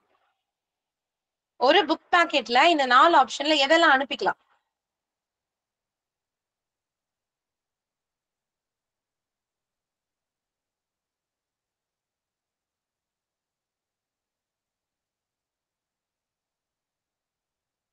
ஓகே. Not AB. ஆக்சுவலி இது 4மே அனுப்ப முடியாது. சோ இது 4 ஆப்ஷனுமே கரெக்ட் கிடையாது. Communication of the nature of letter having personal communication அனுப்ப முடியாது. அதே மாதிரி card bearing the heading post கார்டுன்னு போட்டாலும் நம்ம அனுப்ப முடியாது. பேப்பர் மணி அனுப்ப முடியாது. பிசினஸ் கமர்ஷியல் லீகல் டாக்குமெண்ட்ஸ் நம்ம வந்து அனுப்ப முடியாது. ஓகேங்களா. சோ இதுதான் வந்து இது 4 ஆப்ஷனுமே கிடையாது. அடுத்தது சொல்லுங்க, what is the weight limit of book packets containing printed books? Printed books எவ்வளவு கிலோ வரைக்கும் அனுப்பிச்சுக்கலாம்? குவிக்கா சொல்லுங்க. Book packets containing printed books எவ்வளவு வரைக்கும் அனுப்பிக்கலாம்? Yes, option B is right answer. 5 kilograms வரைக்கும் அனுப்பிக்கலாம். ஓகேங்களா. அடுத்து இப்ப நான் சொன்னதான் penalty for infringement of conditions of business reply. அதாவது பிசினஸ் ரிப்ளைல அவங்களுடைய வேலிடிட்டி முடிஞ்சது, அதுக்கப்புறம் அவங்க எதுவுமே அதை ரினியூ பண்ணிக்கலன்னா அந்த மாதிரி தபால்களை என்னவா ட்ரீட் பண்ணுவாங்க? இந்த 4 ஆப்ஷனை பார்த்து உங்களோட பதில சொல்லலாம். So okay, infringement of business reply service அதை என்னவா ட்ரீட் பண்ணுவோம்? Yes of course, unpaid is right answer. அதை வந்து நம்ம அன்பெய்டா ட்ரீட் பண்ணுவோம் அப்படிங்கறதா இதனுடைய கரெக்ட் ஆன்சர். அடுத்து சொல்லுங்க, annual fee for issue of permit of use reply. Reply card வசதி பெறதுக்கு ஆனுவல் ஃபீஸ் என்னது? Annual fees yes yes option B அப்படிங்கறதான் கரெக்ட். 200 ரூபாய் தான் இதுக்கான ஃபீஸ். அடுத்தது permission for business reply service. யாரு கொடுப்பா பெர்மிஷன்? இதுக்காக பெர்மிஷன் யாரு கொடுப்பா? நெக்ஸ்ட் क्वेश्चन போயாச்சு. இதற்கான பெர்மிஷன் யாரு கொடுப்பா? எஸ், டிவிஷனல் ஹெட் தான் கொடுப்பாரு. So option B is the right answer. Okay. அடுத்து சொல்லுங்க, what is the maximum weight limit of a book packet containing periodicals? periodicals அப்படிங்கிறதுக்கு மேக்ஸிமம் வெயிட் எவ்வளவு? ஏபி ரெண்டே ஆப்ஷன் தான் கொடுத்திருக்கேன். 4 கிலோக்கு மேல இருக்க கூடாதா, 5 கிலோக்கு மேல இருக்க கூடாதா? Yes, not more then 5 kg. 5 கிலோக்கு மேல பீரியாடிகல்ஸ் இருக்க கூடாது. பிரிண்டட் புக்ஸ் பார்த்தாச்சு. இது சொல்லுங்க, சாம்பிள் பேக்கெட்ஸ் இந்த சொல்லுங்க, the weight limit of book packet of sample packets எவ்வளவு? எஸ், சாம்பிள் பேக்கெட்ஸ் வந்து பாத்தீங்க அப்படின்னா 2 kgs. ஓகேவா. சோ இது ஞாபகம் வச்சுக்கோங்க. சோ இப்போ ஒண்ணு இதுல ஒரு முக்கியமானது, இது மட்டும் பாத்திரலாம். Okay, once okay. Okay, so இப்ப இது மட்டும் பாத்திரலாம். இப்ப நீங்க பார்க்க போறது ஆக்சுவலி ரொம்ப ரொம்ப முக்கியம். சோ இந்த ரெஜிஸ்டர்ட் நியூஸ் பேப்பர் மட்டும் சொல்லிட்டு நான் இன்னையோட கிளாஸ் இது பண்ணிக்கலாம். ஓகேங்களா. இது ஒண்ணு மட்டும் நம்ம கொஞ்சம் டெப்தா பார்த்துட்டு will wind up today's class. Okay. So register newspaper, இந்த ரெஜிஸ்டர் நியூஸ் பேப்பரை பத்தி கேட்காத क्वेश्चन பேப்பர்ஸ் பார்க்கறது ரொம்ப அரிது. நிறைய क्वेश्चन பேப்பர்ஸ்ல இதை பத்தி கேட்பாங்க. சோ அதனால இதை மட்டும் கொஞ்சம் பாத்திரலாம். சோ பேர்லயே இருக்கு நியூஸ் பேப்பர். இதுல என்ன அப்படின்னு பாத்தீங்கன்னா, நீங்க மெயினா என்ன புரிஞ்சுக்கணும் அப்படின்னா, ஒரு நியூஸ் பேப்பருக்கான டெஃபினேஷன் என்ன சொல்றாங்க அப்படின்னு பாத்தீங்கன்னா, உங்களுக்கே தெரியும் நியூஸ் பேப்பர்னா நாளிதழ். ஓகேங்களா?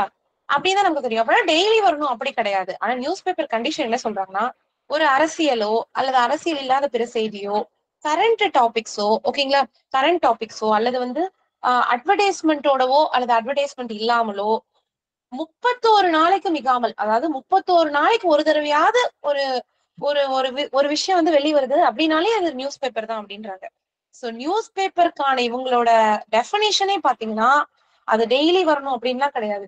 31 நாளைக்கு ஒரு முறையாவது ஒரு ஒரு ஒரு விஷயம் வெளி வந்துகிட்டே இருக்கு, ஒரு பப்ளிகேஷன் வந்துட்டே இருக்குன்னா அதுக்கு பேர் தான் நியூஸ் பேப்பர். ஓகேங்களா? ஆனா இதுக்கு என்ன கண்டிஷன் சொல்றாங்க அப்படின்னு பாத்தீங்கன்னா, என்ன கண்டிஷன்னா நான் சொன்ன 31 நாளைக்கு ஒரு தடவையாவது வரணும். இன்னொன்னு, இந்த நியூஸ் பேப்பருக்கு என்று சந்தாதாரர்கள் இருக்கணும். எத்தனை பேருன்னு பாத்தீங்கன்னா 50 பேராவது இருக்கும். மினிமம் ஒரு 50 பேர் சந்தாதாரர்களாவது இருந்து 31 நாளைக்குள்ள ஒரு தடவையாவது பப்ளிகேஷன் வரக்கூடிய ஒரு ஒரு விஷயத்துக்கு பேர் தான் இவங்க சொல்றது பேர் ரெஜிஸ்டர்ட் நியூஸ் பேப்பர். பேர்லயே இருக்கு. நியூஸ் பேப்பரை என்ன பண்ணணும்? ரெஜிஸ்டர் பண்ணணும். யார்கிட்ட ரெஜிஸ்டர் பண்ணும் அப்படின்னா, அகைன் அதேதான், RNI New Delhi, register of newspaper of India, அவங்க கிட்ட இதே மாதிரிதான் பண்ணணும். எப்படி பீரியாடிக்கலா நம்ம இது பண்றோமோ அதே மாதிரிதான் பண்ணணும். ஓகேங்களா? அடுத்தது, இது அங்க அங்க ரெஜிஸ்டர் பண்ணது இல்லாம டிவிஷனல் சூப்பரண்ட் கிட்டயும் இதற்கான அந்த போஸ்டேஜ், குறைவான போஸ்டேஜ் பெறுவதற்காக இவங்க கிட்டயும் இந்த ரெஜிஸ்ட்ரேஷன் இவங்க கட்டாயமா உங்களுக்கு பண்ணணும். ஓகேங்களா? அடுத்தது, இவங்க வந்து இவர்களுக்கு என்று பிரத்யேகமா ஒரு இடத்தை வந்து கொடுத்துருவாங்க. ஒரு மெயில் ஆபீஸோ அல்லது ஸ்பெசிஃபைட்ல இத்தனை நாளைக்கு ஒரு முறை இவங்க கொண்டு வந்து கொடுக்கறதுக்கான அந்த ரெஜிஸ்ட்ரேஷன் லைசன்ஸ் வந்து யாரு கொடுப்பா அப்படின்னா அந்த டிவிஷன் ஹெட் வந்து கொடுத்துருவாங்க. ஓகேங்களா? சோ இப்போ டாரிஃப் பாக்குறதுக்கு முன்னாடி இதுல இன்னும் கொஞ்சம் சொல்லிடுறேன். இந்த லைசன்ஸ் அப்ளை பண்றதுக்கான பீரியோடிசிட்டி என்ன? இப்ப நம்ம இதுக்கு முன்னாடி பார்த்தோம்ல, பிசினஸ் ரிப்ளை என்ன பார்த்தோம்? 200 ரூபாய் ஒரு பைனான்சியல், ஒரு நிதியாண்டுக்கு ஏப்ரல் டு மார்ச். அது மாதிரி ரெஜிஸ்டர் நியூஸ் பேப்பர் நிதியாண்டு கிடையாது, கேலண்டர் இயர் தான், ஜனவரி டு டிசம்பர். ஓகேங்களா?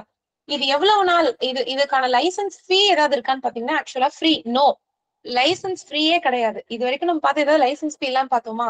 பிராங்கிங் எல்லாமே பார்த்தோம். ஆனா இந்த ரெஜிஸ்டர் நியூஸ் பேப்பருக்கு லைசன்ஸ் ஃபீயே கிடையாது. எவ்வளவு நாள் இந்த லைசன்ஸ் செல்லும் அப்படின்னு பாத்தீங்கன்னா 3 வருஷம். 3 வருஷம் எப்படின்னு பாத்தீங்கன்னா, ஒரு வருஷத்துல எப்ப நீங்க தொடங்கினாலும் சரி. இப்ப உதாரணத்துக்கு நான் இப்பயே ஒருத்தர் லைசன்ஸ் எடுக்கிறாரு அப்படின்னு பாத்தீங்கன்னா, இது வந்து ஏப்ரல், உங்களுக்கு வந்து பாத்தீங்கன்னா கிட்டத்தட்ட மே ஜூன் மாசம் இல்லைங்களா? சோ 2024 ஜூன்ல உள்ள வந்தாலும் 2024, 25, 26, அதாவது 31/12/2026 வரைக்கும் இந்த லைசன்ஸ் அப்படிங்கிறது அவங்களுக்கு அப்ளை ஆகும். ஓகேங்களா? சோ இது 3 வருஷத்துக்கு இருக்கும். ஆனா முக்கியமான விஷயம் என்னன்னு பாத்தீங்கன்னா, இந்த 3வது வருஷம் முடியுது பாத்தீங்களா, அதுல டிசம்பர் வரைக்கும் ரினிவல் பண்றதுக்கு இதை புதுப்பிக்க வெயிட் பண்ண கூடாதுன்றாங்க.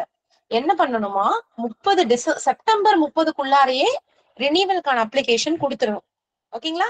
செப்டம்பருக்கு முன்னாடியே 30 செப்டம்பர் 2026க்கு முன்னாடியே அவங்க என்ன கொடுத்துடணும்? புதுப்பிக்கிறதுக்கு கொடுத்துடணும். அப்படி புதுப்பிக்கிறதுக்கு கொடுக்கல அப்படின்னா உங்களுக்கு ரினிவல் ஃபீஸ் வந்து 50 ரூபா. எப்ப வரைக்கும் 50 ரூபாய்? அந்த 31 டிசம்பருக்குள்ள கொடுத்துட்டாங்க. செப்டம்பர் டு டிசம்பர்ல கொடுத்தாங்கன்னா 50 ரூபாய் அதுக்கு அமௌண்ட். அதுவே எக்ஸ்பைரி ஆயிடுச்சு, 3 வருஷமே முடிஞ்சு போச்சு, 31/12/2026 ஆயிடுச்சு அப்படின்னா 100 ரூபாய். சோ இந்த 50 என்ன 100, இதை மட்டும் கொஞ்சம் கிளியரா புரிஞ்சுக்கோங்க தயவு செய்து. சோ லைசன்ஸ்க்கு எந்த ஃபீஸும் கிடையாது. 3 வருஷம் லைசன்ஸ் பீரியடு. இது வந்து ஜனவரி டு டிசம்பர் தான். செப்டம்பருக்குள்ள கொடுத்துட்டாங்கன்னா ஃப்ரீ ரினிவல், அதுவும் ஃப்ரீ தான். செப்டம்பருக்கு மேல டிசம்பருக்குள்ள கொடுத்தாங்கன்னா 50 ரூபாய். அந்த லைசன்ஸ் பீரியடே முடிஞ்சு போச்சு, 3 வருஷம் முடிஞ்சு போய் கொடுத்தாங்கன்னா 100 ரூபாய். ஓகேங்களா? சோ இதுக்கான அந்த ரெஜிஸ்டர் நம்பரை வந்து 10 ஃபாண்ட் சைஸ்ல பேப்பர் மேல தெளிவா பிரிண்ட் பண்ணணும். பிரிண்டர், பப்ளிஷர், எடிட்டர், காஸ்ட், அந்த பேப்பருடைய காஸ்ட் எல்லாத்தையுமே இதுல வந்து பாத்தீங்கன்னா தெளிவா வந்து குறிப்பிடணும் அப்படின்றது அந்த ரெஜிஸ்டர்ட் நியூஸ் பேப்பரோடது. அண்ட் நான் சொன்ன மாதிரி இதை வந்து கொண்டு வந்து கையில எல்லாம் கொடுக்க கூடாது. ஐ மீன் லெட்டர் பாக்ஸ்ல போடக்கூடாது. நம்ம கிட்ட போஸ்ட் ஆபீஸ்ல கொண்டு வந்து கவுண்டர்ல தான் கொண்டு வந்து இந்த ரெஜிஸ்டர்ட் நியூஸ் பேப்பர் எல்லாத்தையுமே அவர்களுக்கு என்று பிக்ஸ் பண்ண அந்த ஒரு ஆபீஸ்ல மட்டும்தான் இதை கொண்டு வந்து கொடுக்கணும். அதுல ஏதாவது சேஞ்சஸ் இருப்பின் அப்ப மட்டும் நம்ம கிட்ட வந்து சொல்லிடணும்ன்றாங்க. இதுதான் ரெஜிஸ்டர் நியூஸ் பேப்பர். ஓகேங்களா? சோ இப்போ இதனுடைய டாரிஃப் பார்க்கலாம். இப்ப உங்களுக்கு தெரியவா புரியும். சோ ரெஜிஸ்டர்ட் பேப்பர்ல கொஞ்சம் கிரிட்டிக்கலா என்ன இருக்கும்னு பாத்தீங்கன்னா, சிங்கிள் காப்பி பண்டில் இருக்கு. சிங்கிள் காப்பியா இருந்ததுன்னா பாத்தீங்க அப்படின்னா முதல் 50 கிராமுக்கு வெறும் 25 பைசா, 50 to 100 கிராம் 50 பைசா, அப்புறம் ஒவ்வொரு கூடுதலான 100 கிராமுக்கும் 20 பைசா. இது சிங்கிள் காப்பி அனுப்புற மாதிரி இருக்கும். இதுவே பண்டில் அனுப்புறாங்க, மோர் தென் 1 காப்பி, ஒரு 3-4 பேப்பர் வச்சு பண்டில் பண்றாங்கன்னா முதல் 100 கிராமுக்கு அந்த ஃபர்ஸ்ட் இது மட்டும் எடுத்துருங்க, அவ்வளவுதான். ஃபர்ஸ்ட் ஸ்லாபை மட்டும் தூக்கிடுங்க மேல இருந்து. முதல் 100 கிராமுக்கு 50 பைசா, அடுத்தடுத்த 100 கிராமுக்கு 20 பைசா, இவ்வளவுதான். ரொம்ப சிம்பிள் தான். 25 பைசா, 50 20, மறுபடியும் 50 20, அவ்வளவுதான். இந்த கிராம் மட்டும் ஞாபகம் வச்சுக்கோங்க. இது ரெஜிஸ்டர்ட் நியூஸ் பேப்பர். இந்த ரெஜிஸ்டர் நியூஸ் பேப்பர்ல நான் சொன்ன மாதிரி எப்படியும் இதுக்கான ஸ்டாம்ப் ஒட்டி தானே அவங்க போடணும். ஒண்ணு ஒட்டணும், இல்லைன்னா பிராங்க் பண்ணணும், இல்லைங்களா? ஆனா ஒரு ஒரு திடீர்னு ஒரு நாளிதழ் நிறைய ஒரு லட்சக்கணக்கில் அனுப்புறாங்க, அந்த மாதிரி நிறைய அனுப்புறாங்க. அவங்களுக்கு அந்த ஸ்டாம்ப் போட்டுறதுக்குலாம் டெய்லி டைம் இருக்காதுன்ற பட்சத்துல அவர்களுக்கு என்று ஒரு ஒரு ஃபெசிலிட்டி இருக்கு, ஓகேங்களா? அந்த ஃபெசிலிட்டி தான் என்னன்னு பாத்தீங்க அப்படின்னு வந்து பாத்தீங்கன்னா, அதுக்கு பேரு licence to post without prepayment. பேர்லயே நம்மளோட இந்த இதுல பாத்தீங்கன்னா பிஓவில் நிறைய விஷயம் பேரு அந்த ஹெட்லைனை வச்சே உங்களால அண்டர்ஸ்டாண்ட் பண்ணிக்கணும். Licence to post without prepayment அப்படின்னா என்ன அர்த்தம்? முன்கூட்டியே பணம் செலுத்தாமலே கொண்டு வந்து போஸ்ட் பண்ணும் ஒரு முறை. இது என்னன்னா அகைன் அதே மாதிரிதான், இவங்க ஒரு அட்வான்ஸ் டெபாசிட் ஒண்ணு கட்டி இதற்கான செக்யூரிட்டி எல்லாமே கொடுத்து, ஓகேங்களா, இதற்கான இந்த லைசன்ஸ் ப்ரீ பேமெண்ட் லைசன்ஸை வாங்கிப்பாங்க. இந்த ரெஜிஸ்டர் நியூஸ் பேப்பர் லைசன்ஸ் நம்ம பார்த்தோம் டிவிஷன் ஹெட் கிட்ட வாங்கணும். ஆனா இந்த WPPன்னு சொல்லக்கூடிய இந்த ப்ரீபேமெண்ட் வித்தவுட் ப்ரீபேமெண்ட்டுக்கான இந்த பெர்மிட்டை, இந்த அங்கீகாரத்தை சர்க்கிள் ஆபீஸ் கிட்டயோ அல்லது ரீஜனல் ஆபீஸ் இடமோ மட்டும்தான் வாங்க முடியும். அதாவது சீஃப் PMG அல்லது PMG இடம் மட்டும்தான் பெற முடியும். சோ என்ன கண்டிஷன் சொல்றாங்கன்னா, யார் ஒருத்தர் 500 பீரியாடிக்கல்ஸ்க்கு மேல அட் அ டைம்ல போஸ்ட் பண்ற அளவுக்கு அதிகமா பண்றாங்களோ அவங்களுக்கு இது கொடுக்கலாம். சோ இந்த லைசன்ஸ் நம்பரையும் அவங்க தெளிவா அந்த பேப்பர்ல எல்லாம் பிரிண்ட் பண்ணி கொடுக்கணும். செக்யூரிட்டி டெபாசிட் கட்டாயமா கொடுக்கணும், ஓகேங்களா? செக்யூரிட்டி டெபாசிட் கட்டாயமா கொடுக்கணும். அண்ட் இதுல இன்னொன்னு என்ன சொல்லுவாங்க அப்படின்னு பாத்தீங்கன்னா, அவங்களுக்குன்னு பில் ஒண்ணு கொடுப்பாங்களாம். இந்த அதாவது ஒவ்வொரு மாசமும் 1ஆம் தேதியும் 16ஆம் தேதியும் அதுக்கான பில் வந்து கொடுத்துருவாங்க. பில்ல கொடுத்த 7 நாள்ல செட்டில் பண்ணும், இல்லைன்னா வந்து அவங்க லைசன்ஸை கேன்சல் பண்ணிடுவாங்க. ஏன்னா இது அவங்க பணமே கொடுக்காம நம்ம அனுப்புறோம். அதனால கஸ்டமர்ஸ் வந்து ஸ்டாம்ப் போட்ட வேணாம், பிராங்க் பண்ண வேணாம். அவங்களுக்கு டைம் எவ்வளவு சேவ் ஆகும், ஆள் பலம் எவ்வளவு அந்த அளவுக்கு சேவ் ஆகும். ஆனா கண்டிஷன் என்னன்னா பில் கொடுத்து 7 நாளைக்குள்ள அவங்க செட்டில் பண்ணணும், ஓகேங்களா? சோ இது வந்து ரொம்ப முக்கியமான ஒரு விஷயம். இது WPP வித்தவுட் ப்ரீபேமெண்ட். அண்ட் அதே மாதிரி உங்களுக்கு நான் சொன்ன மாதிரி தான், நான் இதுல வேலிடிட்டி ஆஃப் ரெஜிஸ்ட்ரேஷன் என்ன போட்டிருப்பேன்னா, அந்த 31 டிசம்பர் செப்டம்பருக்குள்ள அவங்க புதுப்பிக்கணும் அப்படின்றதான் இந்த காலம்ல நான் போட்டிருப்பேன். சோ இந்த ரெஜிஸ்டர் நியூஸ் பேப்பர் ஆக்சுவலி ரொம்ப ரொம்ப முக்கியம். இதுக்கு ரிலேட்டடான கொஸ்டின்ஸ் மட்டும் இன்னைக்கு நம்ம பார்த்துட்டு நம்ம இது பண்ணிக்கலாம், நான் ஏற்கனவே சொன்ன மாதிரி. சோ பாத்துடலாமா? ஒரே நிமிஷம். ஓகே, நியூஸ் பேப்பர்ஸ்க்கான கொஸ்டின்ஸ் மட்டும் கொஞ்சம் வச்சிருக்கேன். சோ இதை மட்டும் கொஞ்சம் லாஸ்ட் உங்களோட Q&A கொஞ்சம் ஜோஷோட நீங்க எல்லாருமே கொஞ்சம் சொல்லுங்க, ஓகேவா? சோ ஃபர்ஸ்ட் கொஸ்டின் பாருங்க. Posting of news papers without prepayment of postage is confined to registered news paper which post more than how many? எத்தனைக்கு மேல பண்ணணும்? எஸ். இது ரொம்ப ஈஸி இல்லையா? 500 காப்பீஸ்க்கு மேல கொடுக்கறவங்களுக்கு மட்டும்தான் இந்த சேவை என்பது கொடுக்கப்படும். அடுத்தது register news paper in which advertisement sheet printed for an advertisement and sent to the publisher of newspaper for distribution which it is enclosed should be treated as. இது கொஸ்டின் என்ன நான் சொல்லிடுறேன், இதை நான் உங்களுக்கு சொல்லல, பட் நீங்க கெஸ் பண்ணுங்க. ஒரு ரெஜிஸ்டர் நியூஸ் பேப்பர்ல அட்வர்டைஸ்மெண்ட்றது ஒரு பகுதியா இருக்கலாம். ஆனா அட்வர்டைஸ்மெண்டே ரொம்ப ஒரு ரேஷியோக்கு மேல இருந்ததுன்னா அந்த ரெஜிஸ்டர் பேப்பரை இன்னொரு விதமா ட்ரீட் பண்ணி அனுப்பலாம் அப்படின்னு ஒரு விஷயம் இருக்கு. இது நீங்க கெஸ் பண்ணுங்க பாப்போம் எதுவா இருக்கும்னு. எஸ் மணிமொழி மேடம், நீங்க கரெக்டா சொல்லிருக்கீங்க. ஓகே, அட்வர்டைஸ்மெண்ட்னுடைய அந்த ரேஷியோ ரொம்ப அதிகமா இருந்ததுன்னா அதை புக் பேக்கெட்டாக ட்ரீட் பண்ணி நம்ம அனுப்பலாம். ஓகே, சோ அடுத்து சொல்லுங்க. Newspaper registered for concessional rate by the office of. யார் இதுக்கான கன்செஷன் ரேட்கான ரெஜிஸ்ட்ரேஷன் கொடுப்பாங்க? ஒரு ரெஜிஸ்டர்ட் நியூஸ் பேப்பரோட இந்த கன்செஷன் ரேட்னுடைய அந்த லைசன்ஸ் அது யாரு கொடுப்பா? எஸ் எஸ், ஆப்ஷன் பி தான் கரெக்ட் ஆன்சர். அந்த டிவிஷனல் ஹெட் இல்லையா, அந்த சூப்பரிண்டென்டென்ட் ஆஃப் போஸ்ட் ஆஃபீஸ் அப்படின்றத அவர் கொடுப்பார். அடுத்தது இப்ப சொல்லுங்க. If the application for renewal of registered newspaper is received after the expiry of previous registration. Actually இதுல ஆப்ஷன் நான் கொடுக்கல, இப்படி வச்சுக்கோங்க. செப்டம்பருக்கு அப்புறம் அவங்க கொடுக்கல அப்படின்றத வச்சு நீங்க எனக்கு சொல்லுங்க. ஓகே, பட் இதுக்கான ஒரிஜினல் ஆன்சர் இஸ் 100. பட் இப்படி வச்சுக்கோங்க, செப்டம்பருக்கு மேல கொடுக்கலன்னா 50, அதுக்கப்புறம் இல்லைன்னா 100. பட் இதுக்கான ஒரிஜினல் ஆன்சர் இஸ் 100 rupees. ஓகேவா? அடுத்தது licence of newspaper permitted to be posted without prepayment is required to pay amount of postage shown in the bills issued to him within how many days? Bill கொடுத்து எவ்வளவு நாளைக்குள்ள settle பண்ணணும்? S, இப்பதான் just சொன்னோம் 7 நாளைக்குள்ள அதை நம்ம settle பண்ணோம். S.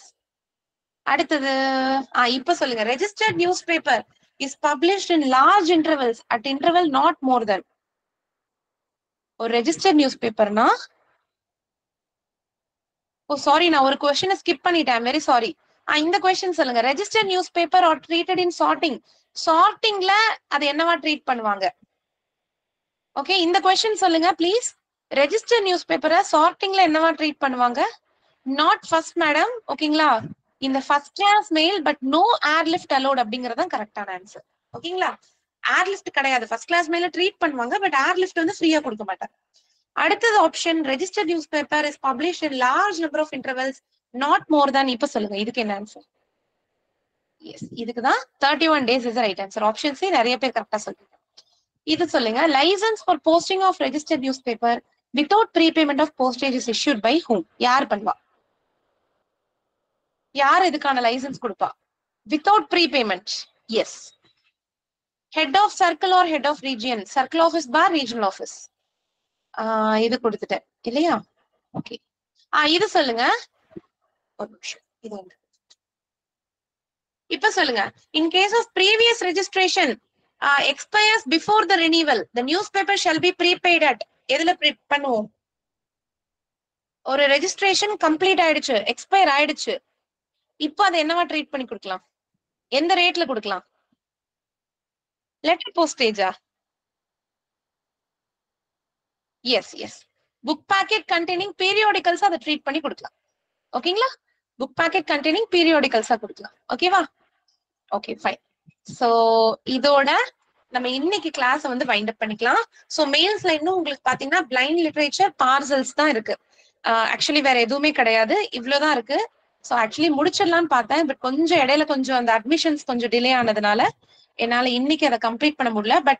But next time for sure நம்ம திரும்ப ஷார்ட்டா நம்ம மீட் பண்ணிட்டு நம்ம இது எல்லாத்தையுமே வந்து பாத்திரலாம். So thank you so much. கிட்டத்தட்ட இன்னைக்கு கொஞ்சம் லென்த்தியான கிளாஸ், பட் இருந்தாலும் நீங்க எல்லாருமே பேஷண்டா நீங்க வந்து இது பண்ணீங்க. ஸோ ரொம்ப ரொம்ப தேங்க்ஸ் எல்லாருக்கும்.